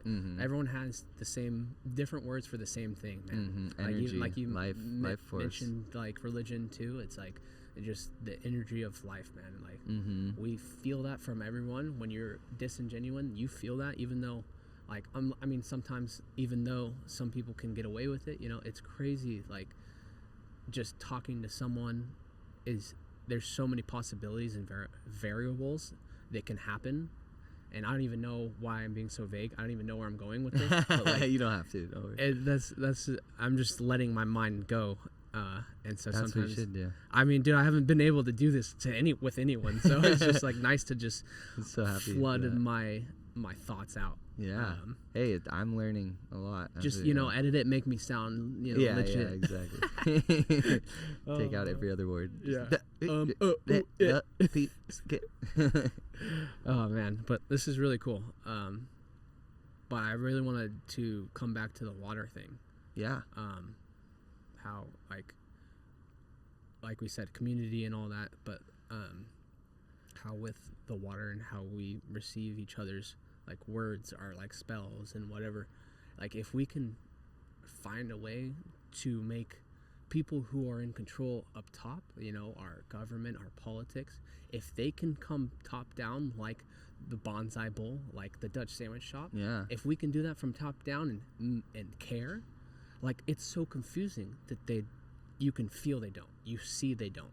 Yeah. And if we can find a way to change their water, I don't know what the hell. Well, unfortunately, I feel like there has to be a balance always in everything in life. There's the yin and the yang, right? And inherently, like deep down, humans are really good people. Yes, you're not born angry. Well, also, it's like we're good people when we have stability and safety and comfort, but when humans have scarcity and need to fight just to survive, maybe then we That's turn when they like become a little different. Yeah, but then there's like the power and greed. There's control, right? So like there's people there's people left side of the brain, right side of the brain. They're more like just super right side of the brain, super like just like. All they think about is numbers and business. They don't think about humanity and stuff. And so there's everything on every side of the spectrum. Right. But I feel like people who control a whole country or something, or a whole state or whatever it may be, first of all, they're getting bribes. In America, it's legal to lobby. It's legal to all this stuff. So there's all this stuff that incentivizes them, and it's a system that has been built to where when you're I think a lot of people go into politics with really pure intentions and hearts every single time, but a lot but then once they're in the system or it's a lot of generational stuff too that their dad was president, but like when people are indoctrinated into the political system, everyone around them's almost like, okay, so this is how it works. We take bribes, we do this, fight to survive. We need to make money, and so it's either you bail, you get off the hill, or that's what's so concerning is that even the best of people with the best of intentions, you see that's not working out, like that they're not following by their original plan, because they're having to, if they want to stay in this system, they're having to do this, right? But I don't know if you know of the New York mayor who's making a wave of that humanity aspect. Oh yeah, I try. I think. Yeah, I know a little bit. I try not to follow politics that much. I don't like to get into it because it's like so. But like it is our reality. I know it sucks, and that because it's always like, oh, well, it's better than this and that's better than that, and it's like, but I'm a advocate of local control. Do what you can do for your people and like you, and like when America was founded, it was 13 or something small colonies, right? And they all governed themselves. But it was a cohesion because they were getting away from England, whatever, but like now America is so big and it's so new and it's so I feel like the U.S. government has a lot of control over all the states, and then the states have a lot of control over the counties and the cities, and the cities and the people don't really have a lot of control. And it used to be the other way around. That's what I'm saying, which is weird. And so it's I don't know. I try to like hear what I hear from people and stuff, but ultimately, local voting, as far as also like we vote with our dollar, right? If we're just buying everything on Amazon if we're just going to Walmart and getting everything there. I know, like, I'm guilty of doing all these things. I mean, I see what you mean by vote by your dollar. So, like, where you spend it. if you want Karina's to be there forever, if we want collectively Jorge's, if we want Leucadia Liquor, if we want these these places to be here, people have to spend their money there. And is it cheaper to buy everything on Amazon nowadays? Yeah. Is it cheaper to go to Home Depot rather than Ace Hardware? I mean, Ace Hardware isn't even here anymore. I mean, that's a chain too, but those were kind of like family-owned franchises, I think. Right. You know, it's like, so, and if we want the small local grocery stores to succeed and to be here, then we have to shop there rather than going to Vons or whatever. You know, and it's like easier said than done. The vote for your dollar. You vote with your dollar more. I feel like you vote with your dollar where you spend money more. Voting. Yeah, more than the politicians, because ultimately, the political system is proven to be corrupt, right? So it's like we can't like think we're gonna change it. I think like a revolution, like I'm down with it. The people getting together. We're waking up to it a little bit. We are, but it's gnarly because of the military is insane in every country, and like. Now, obviously, with all the, I still try not to follow all this stuff, but the ICE stuff, that's obviously affecting. That's scary like, in Chicago. It's seeing it everywhere, bro. And they said they're coming to California next. Yeah, I've seen a few in LA, and now Temecula. Dude. So my friend, this chef, literally last night was telling us that his daughter, who's like, looks super white, and she's with her. She's half Mexican or something, but she's with and she's American. She was born at Sharp. Yeah. She was at a taco shop in like Escondido or something, and they went through. No, so get this, there's an ICE agent in there, and she's ordering, and she starts talking in Spanish to the thing. The ICE person comes up and says, she's like, where were you born? Are you a U.S. citizen? She's like, yeah, I was born here. Like asking like where, well, what hospital? And she's like, Sharp. She's like, and then he's like, oh, well, where, like, what's a popular coffee shop in the area? And she's like, Better Buzzed? And he's like, and then he's like, no, that's a chain. She's like, well, they're from here, and I don't even drink coffee. Yeah. She's like, why? Like, you're really, and then all her friends are getting all protective and like, leave her alone. She said she's from here. Like, she's literally like a U.S. citizen. It's like, scary what's going on. That's like, that's minor, but like, and that's a girl, like a young girl, like a early 20s. Like, I would hate to be a father of a young girl right now. Like, or in any time in society, honestly. Dude, that's a whole nother thing. Do you have any kids, Kyre? No kids, You want to? I would love to have kids, Okay. What about you? I think I would like to, for sure. But I'm very much enjoying my cats. I have a cat, too. I've been a dog person my whole life, and this is the first time I've had cats, and I'm in love, dude. Like, they're the best, huh? They're really cool. I feel connected to them way more than I do a dog, which is awesome. Like, I love the love I get from a dog, but it's almost like they're gonna do it no matter what.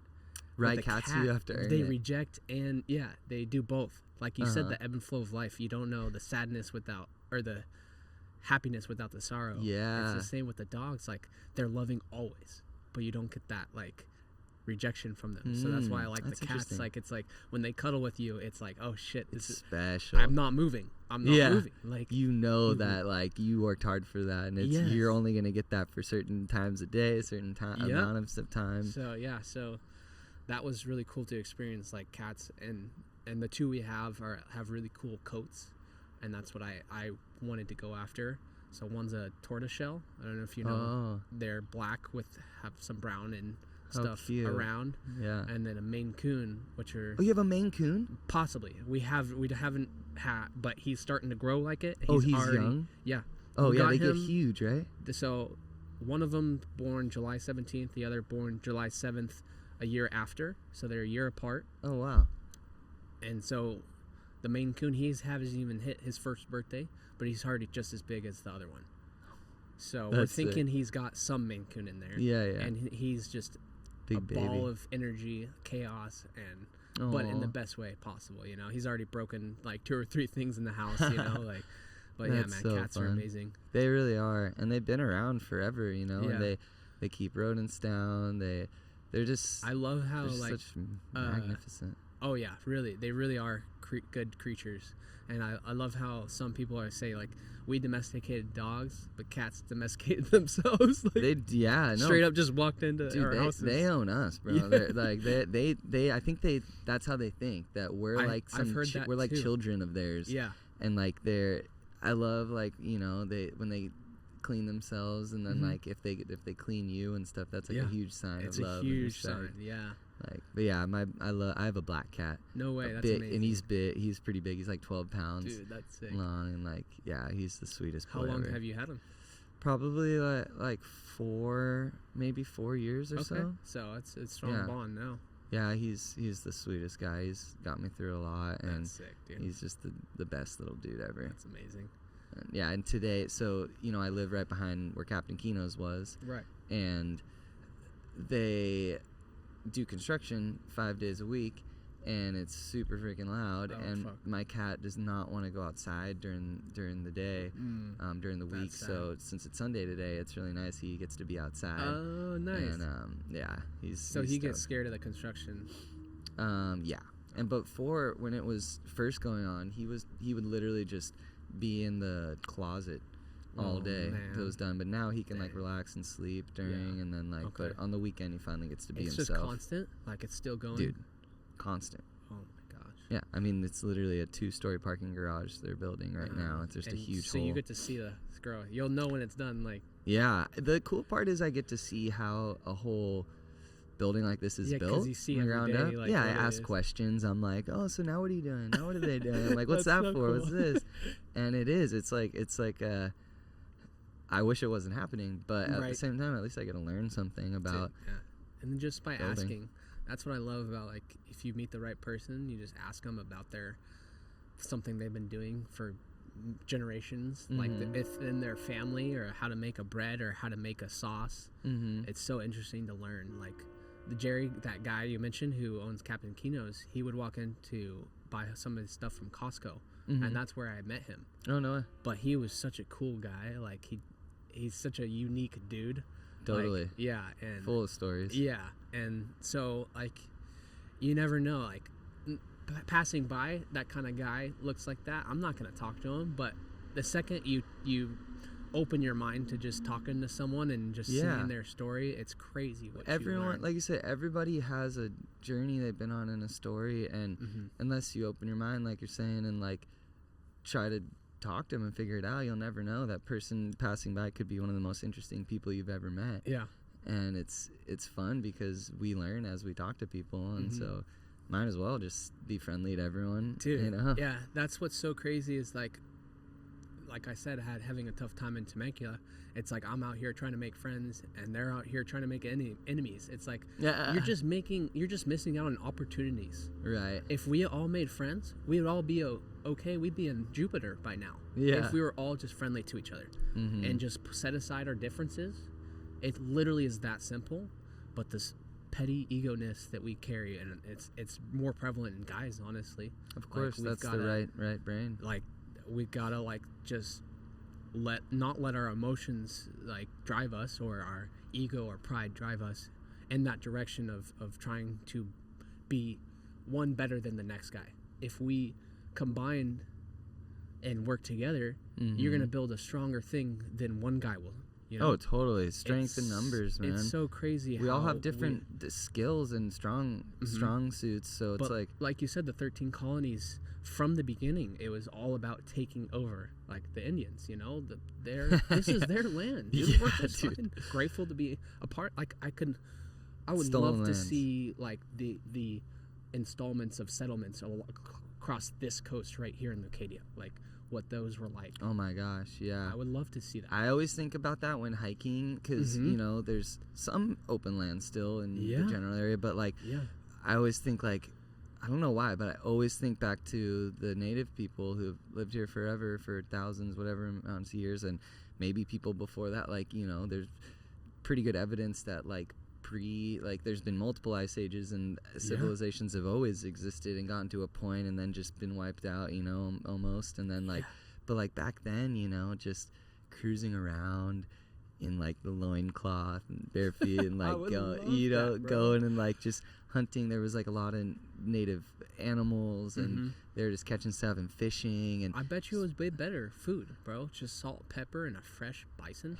Like, I bet that was bomb, dude. Oh, of course, man. And you had to wait days for it, you know, and you had to catch it yourself. Like, that put so much more meaning behind it than now we just go to the grocery store and pick it up off the shelf. Well, and that stuff's temporary. Eventually society will fall. Eventually grocery stores won't be open. It's not a matter of if. It's like that's an interesting topic. Yeah, dude. Let's go into this what if. You've sparked a what if for me. Okay. So, you know, dinosaurs were the first prehistoric, you know, whatever. That's what we knew of. There's literal bones. Dinosaurs used to be around here. Real, and they were huge. Tortoises bigger than us, like crazy stuff. And I just went to a museum. Pelicans too are super ancient, I think. Okay. They're like dinosaurs. Yeah.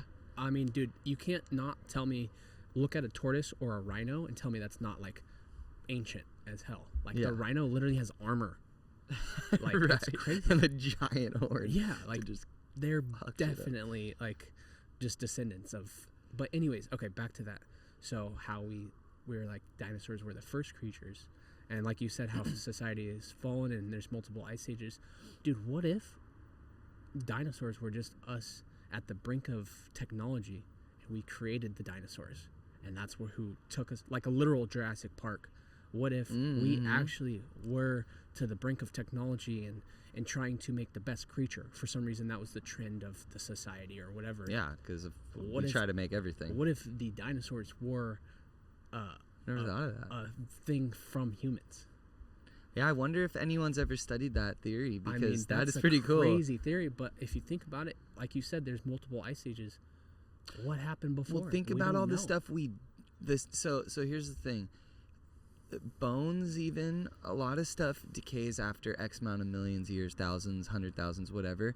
But the reasons we still have stuff like the pyramids and these sort of crazy like structures, monolithic structures, is because of the material. It's made out of stone, whatever. And so when you go, like, it's a lot of these ancient civilizations. I don't know if you know, like, you know, like Graham Hancock or any of like these people like that. Like they're saying now they keep bringing the date of history farther and farther and farther back, because it's like, yeah, the Egyptians were ancient, and there were Egyptians before that, like before them, but also they probably just were at these ancient sites, and then they were, you know, making it, they're putting their name on it, making it themselves, like just using ancient sites and then as their own.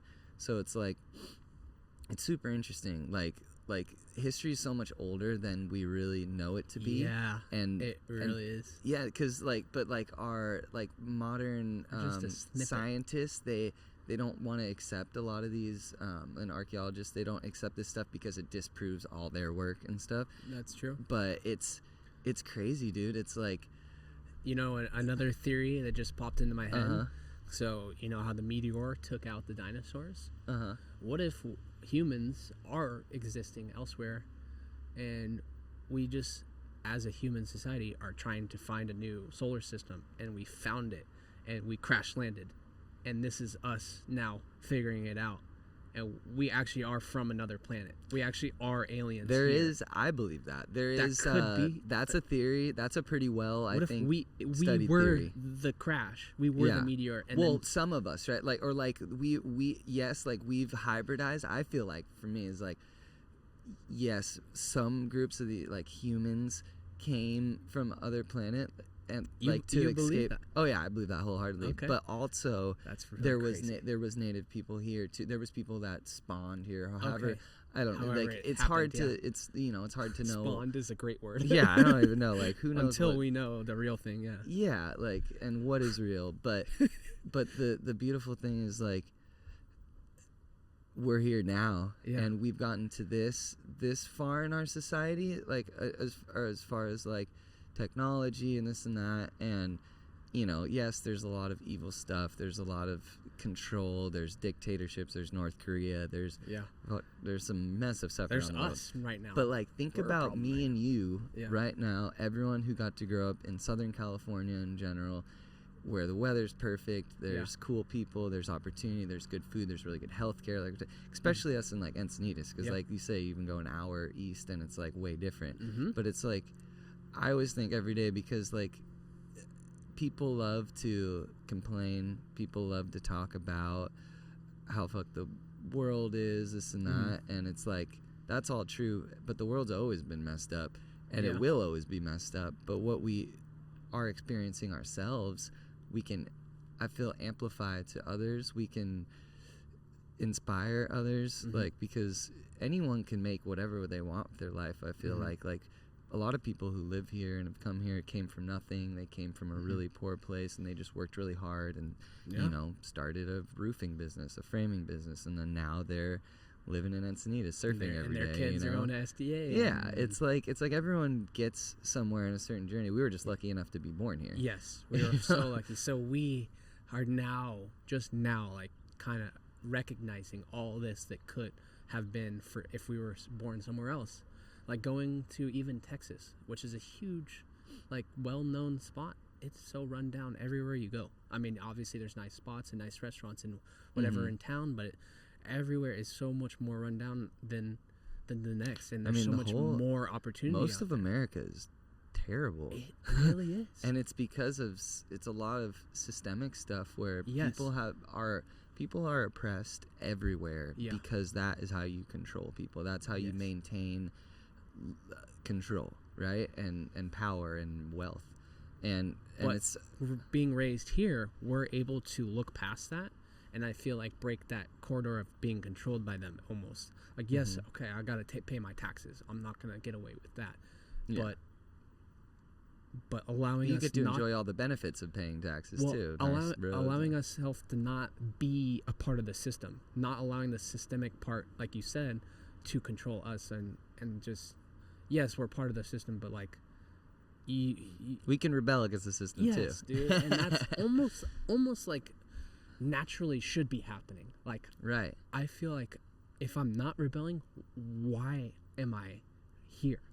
Yeah. If I'm not against something that's wrong, what am I doing? Yeah, because we all have to have we all have our own morals, right? Our own moral compass, our own values, and like the way to live a pure life, I feel like, is to hold on to those morals, stay true to them, right? And so like not let the outside distractions like I said, control. Yeah, and you can inspire other people to maybe like have better morals as well. Like you said, your boss even showed you that you could be an even better person than you even believed that you could be, right? Yeah. And so it's like, it really is believing in yourself. So I know you said you don't like to talk politics. It's kind of like they don't want us to talk politics because that's where the problems lie. And if we start talking about it, you know, we could help do change. Or I want to believe that. I do want to believe we can change stuff. Yeah. But it's, for me, I've been so like, for example, when I was like 16, 18, my friend Jordan Lister, I don't know if you remember him from SDA, Jordan, he lived like on Edinburgh and Cardiff. We used to all hang there and go surf and stuff. I probably would recognize him. Jordan was the man, nicest kid. I met him when he moved here from Orange County when we were in Little League. Like Little League was, he didn't even live here yet, but he was going to be moving here. So like he was on our baseball team. Oh, that's kind of cool. And yeah, like one of my best friends, he has a farm in Nicaragua now, and he's been like out of the country since he was 18 because he's like just doing what he can. He's the man, dude. That's really inspiring. But him and our friends got really into quote unquote conspiracy theories, quote unquote finding out the truth about the people who run the world, run our country. And so from a young age, I got really depressed during that time too, because it's like, wow, the world is bleak. Yeah, the rabbit hole of that. And then it's like, but then you realize like, yeah, that stuff's going on, but also I can choose to let it affect me, how it's affecting me or not. That's a beautiful thing. So like, so for me, it's like, recognize. I've known for too long how fucked the system is, and I feel like it's like how it's like they're proving that it's hard to change. It's like it's all, that's the thing, is it's not about left or right or in the middle of the people.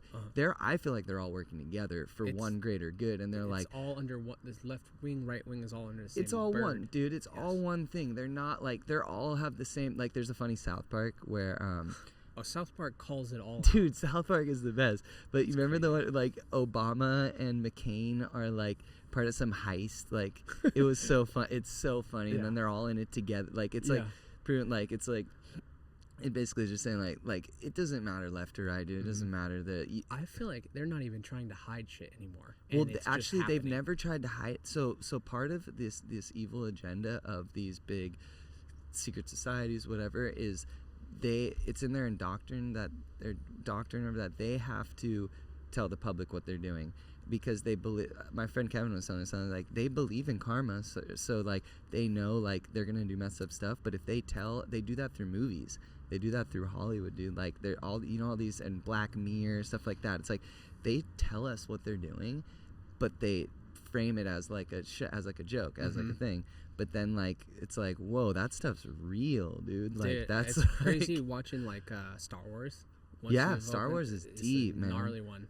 Same with Dune. It's all about the spices being traded. Like it is really every movie is from a real story. You can't just, you know, even a dragon is from a lizard that just happens to breathe fire. Like that's so easy to think about. It's from our reality. Obviously you skew it and change it to be what it is, but even in the Avatar movie where they're blue, the plants are still plants, you know? Like it's still human aspects to it, because that's all we can think about is stuff that we've seen or heard or stories. And that's what's so crazy when you say that. It's like now watching these shows, they're all telling us everything that's going on without telling us, and that's nuts too. No, it's weird, man. I mean, we can dive into conspiracy theories if you want, but you know. Well, we'll have to save some stuff for next time. Yeah. But yeah, it's like, but going back to what we were saying about what were we talking about? Community aspect. I'm always just gonna talk about politics and stuff. Yeah. It's like, man, well, we were talking about the system that's been broken and getting over that fact that it's gonna be broken. So this is how I think we can bring this all back and say, okay, so all these things are happening. What can we do? How can we help?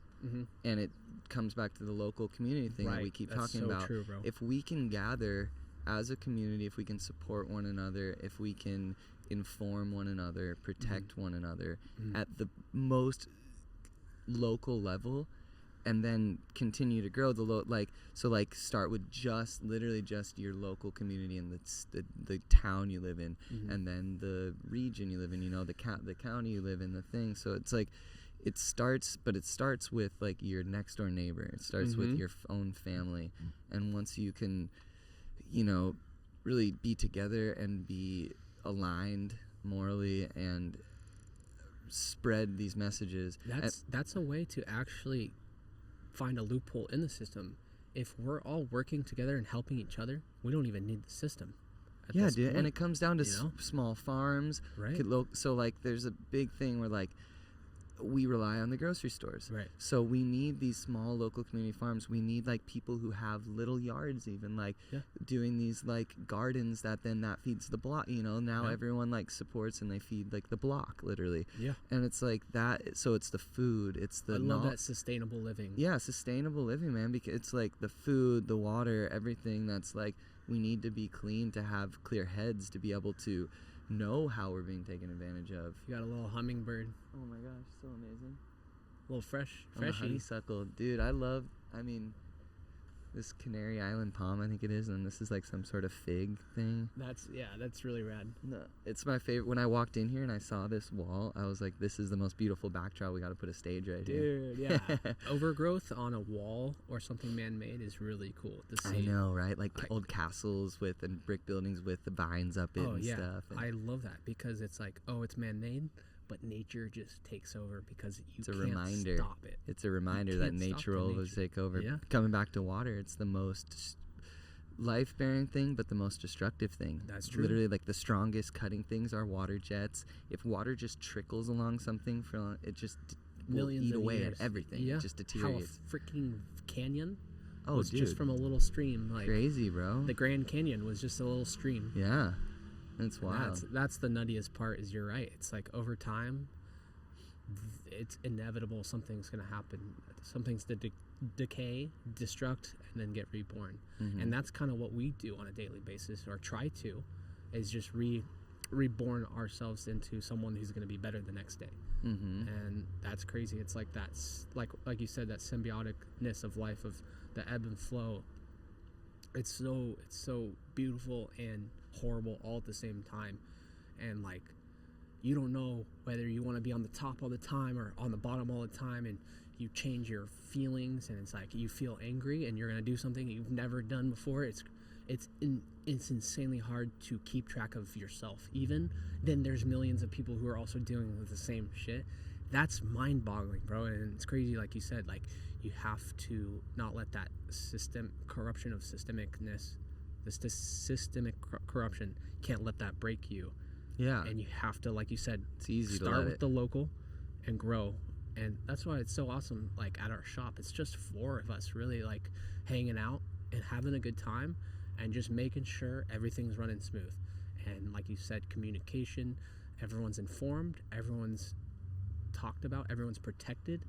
Like he doesn't give a shit about the customer. He gives a great shit about the customers, but he gives more of a shit about us. He doesn't want us to get into it because we can't handle something that the customer needed, an accommodation that they're asking. That's cool. It's crazy to think. Because yeah, dude, customers we get crazy. They will. They'll get cranky on you, and that's fine. You know, that's gonna happen. But just like at Subman, we almost never have a tough customer because of the environment that's been created in the place. It's really hard for them to be, when everyone's so kind. When you're like a fucking Grinch, everyone's gonna call you out or see that you're a Grinch. Like when everyone's mean, then it's easier to be mean, right? But it's that contagiousness of that local community vibe that is contagious. Just like evil can spread, the good can spread as well. Just like a virus, I guess, if you will.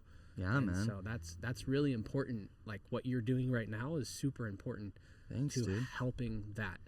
Spreading that positivity, I guess, if you will. Definitely. I think the consensus of our whole conversation is like community, local support, and these mom and pop shops, how they create more of like meaning and fulfillment in our lives than just a experience of getting food. Yeah. And, you know, huge shout out to Subman again. Hell yeah. Shout out to all the places we talked about, to the Dutch Crunch spot in Temecula. And just super want to thank 29073 Overland Drive. Thank you very much. Yeah, please. What's the phone number? I do not actually know that. That's a good question. Could you order online? You can. We have been so busy, like I said, we shut that all down. That's what's up. It's like no, you can't DoorDash. Bird's Eye Kitchen is like that. They get so busy, the Thai spot, that like they have to turn off their to-go. Yeah, like I can't handle someone ordering like. And we have a line out the door at all times of the day. It's like, when am I going to get to you? Just hop in line and we'll get to you when we can. Yeah, that's amazing. And if you can't do it, then we can't. Right. Well, dude, I really want to thank you for coming, I want to have you back as soon as you want with invite your boss, invite your dad. No way, that would be amazing. Anyway, we'll set it up, man. We'll get a date, and like I'm down to be. I'm about to be gone for a week and a half on tour. Okay. Shout out if anyone's in Mammoth or the Bay Area. Check out where we're gonna be. What's if your you have any friends band up called? there. That's with Anthony Cullen's band, but we're playing with this singer Casey Hensley. Okay. So we're backing her up, and then we're doing a set as the Anthony Cullen's band too. Awesome. They call him the Fallbrook Kid. He's from Fallbrook, but that's like my main gig, and it's like the most fun band to play with. What kind of music do you guys play? It's like, he calls it psychedelic soul, but it's like funk, blues, rock. That sounds rad. It's everything, bro. Okay. Yeah, you got to come see us play. Oh, dude, Mammoth or San Fran would be a great spot to. Yeah, we're gonna do the place in Mammoth. Huge shout out to another family business. So when you're in the Liberty Bar. Oh, the Liberty Bar's in Mammoth. We do 2 nights there. San Francisco, we're playing Biscuits and Blues. Okay. Another cool owner. Try and check out Dutch Crunch up there. It's really common. That's where it's like well known. We will. Obviously, it's from the Netherlands because it's called Dutch Crunch. Of course. And that's where they use it as just a dinner roll, like just butter and eat it. But dude, someone made a sandwich on it. I love the Netherlands. Yeah. Honestly, you got to come check out our shop. when you get the chance. Yeah, no, I will. I'm gonna hopefully be up there soon. No way. Okay, yeah. And we'll do a little visit. I'll bring a camera and we'll do it. That's amazing, bro. I would love for that to happen. Yeah, man. I'm here to support you in any way I can. Thanks, and Russell. Dude, keep this kind of community aspect that you've got going here. Dude, we got to keep Encinitas cool, you know? Like, yeah, keep it the way. Keep the culture alive. Yes. Preserve. Because that's who I am to this day, is because of SDA. For sure. Like no other school, no other teachers impacted me. Obviously, Miracosta had some great teachers. Right. And still maintained that kind of, because I did the San Alejo campus. Yeah, me too. But when you're a kid, when you're in high school, you're in those really more developmental years too. Mm-hmm. So that does shape, like your and you're there all the time. So these teachers, like you're saying, the students, your peers, they do shape who you become. Mm-hmm. And I'm extremely thankful for SDA too. Yeah. And we did not also mention Mr. Fisher. He was a big guy in helping me understand like economics, because it was such a weird thing you didn't think about when you're a kid. Right. You know, you're thinking of stuff like that, and he was able to help simplify it for everyone. He was awesome. Also, I don't know if you took screen printing and had Miss C. Ever. Oh, I did not, but everyone loved her. I love her. I literally would hang out in there because that's where it was. Oh, it was the best. Dude, another hangout spot. Do you remember when everyone would be Thursday dodgeball and leave their classes to go to the bathroom, quote? And no, I don't think I ever did that. Okay, so yeah, what was the lifting coach's name? Not Mr. Warner, that was PE coach. Not Neubauer. Neubauer's awesome. The one who was like the football coach back in the day. He was actually how am I forgetting his name? I can't remember. He's an iconic. Yeah. I took weightlifting anyway. Okay, so yeah. When you took weightlifting, they would do a dodgeball. And everyone from SDA, there was one time where almost like he wouldn't carry, because people would just come in and play dodgeball real quick, and they're in the middle of class. Like, oh yeah, because people would just like say you're going to the bathroom and then just go to other classes and hang out. Yeah, they knew dodgeball was going on Thursdays, and everyone would head to the gym, dude, and it would get so chaotic. That's crazy. Because you had everyone like who's there, and then people would just enter, and that's so fun. Dude, people would always come to hang out in screen printing, and but Missy had to be like, "Yo, like, go. You're supposed to be in go bathroom." Learn. But she did care about the students, and really was like, would try to be like, "Hey, like, why aren't you wanting to learn right now? Why are you not in class?" Yes, you know, dude, like that's so important for her to like not be mean about it. Yeah. But ask them, really like connect with them and say, what is your reason for this? She cared, man. She'd like, that's so cool. Kids would come in after smoking weed at lunch, and she'd be like, "Oh, is it Friday, mijo?" Like, and she'd like give you shit, but also be like, I know. She was a kid too. She went to San Diego. She grew up in Cardiff. She's such a legend, and like, yeah, kids are gonna be kids, but like, you have to get to the root cause of why kids are doing what they're doing and try to help them, not just like get them in trouble and be mean about it. Make them think about their actions. Yeah. And not like teach them an actual lesson. Yeah, not be like upset that they've done the action that they've already done. They've already done it. Make them think about not doing it again. Yeah, and that's really important. The habit building. Mm-hmm. I want to interview her really bad. I'm trying to get that would be any of the teachers. Dude, she's the best. But yeah, man. So let's call it for today. Okay. But that was so fun, Russell. Dude, we could keep going for hours. And we will.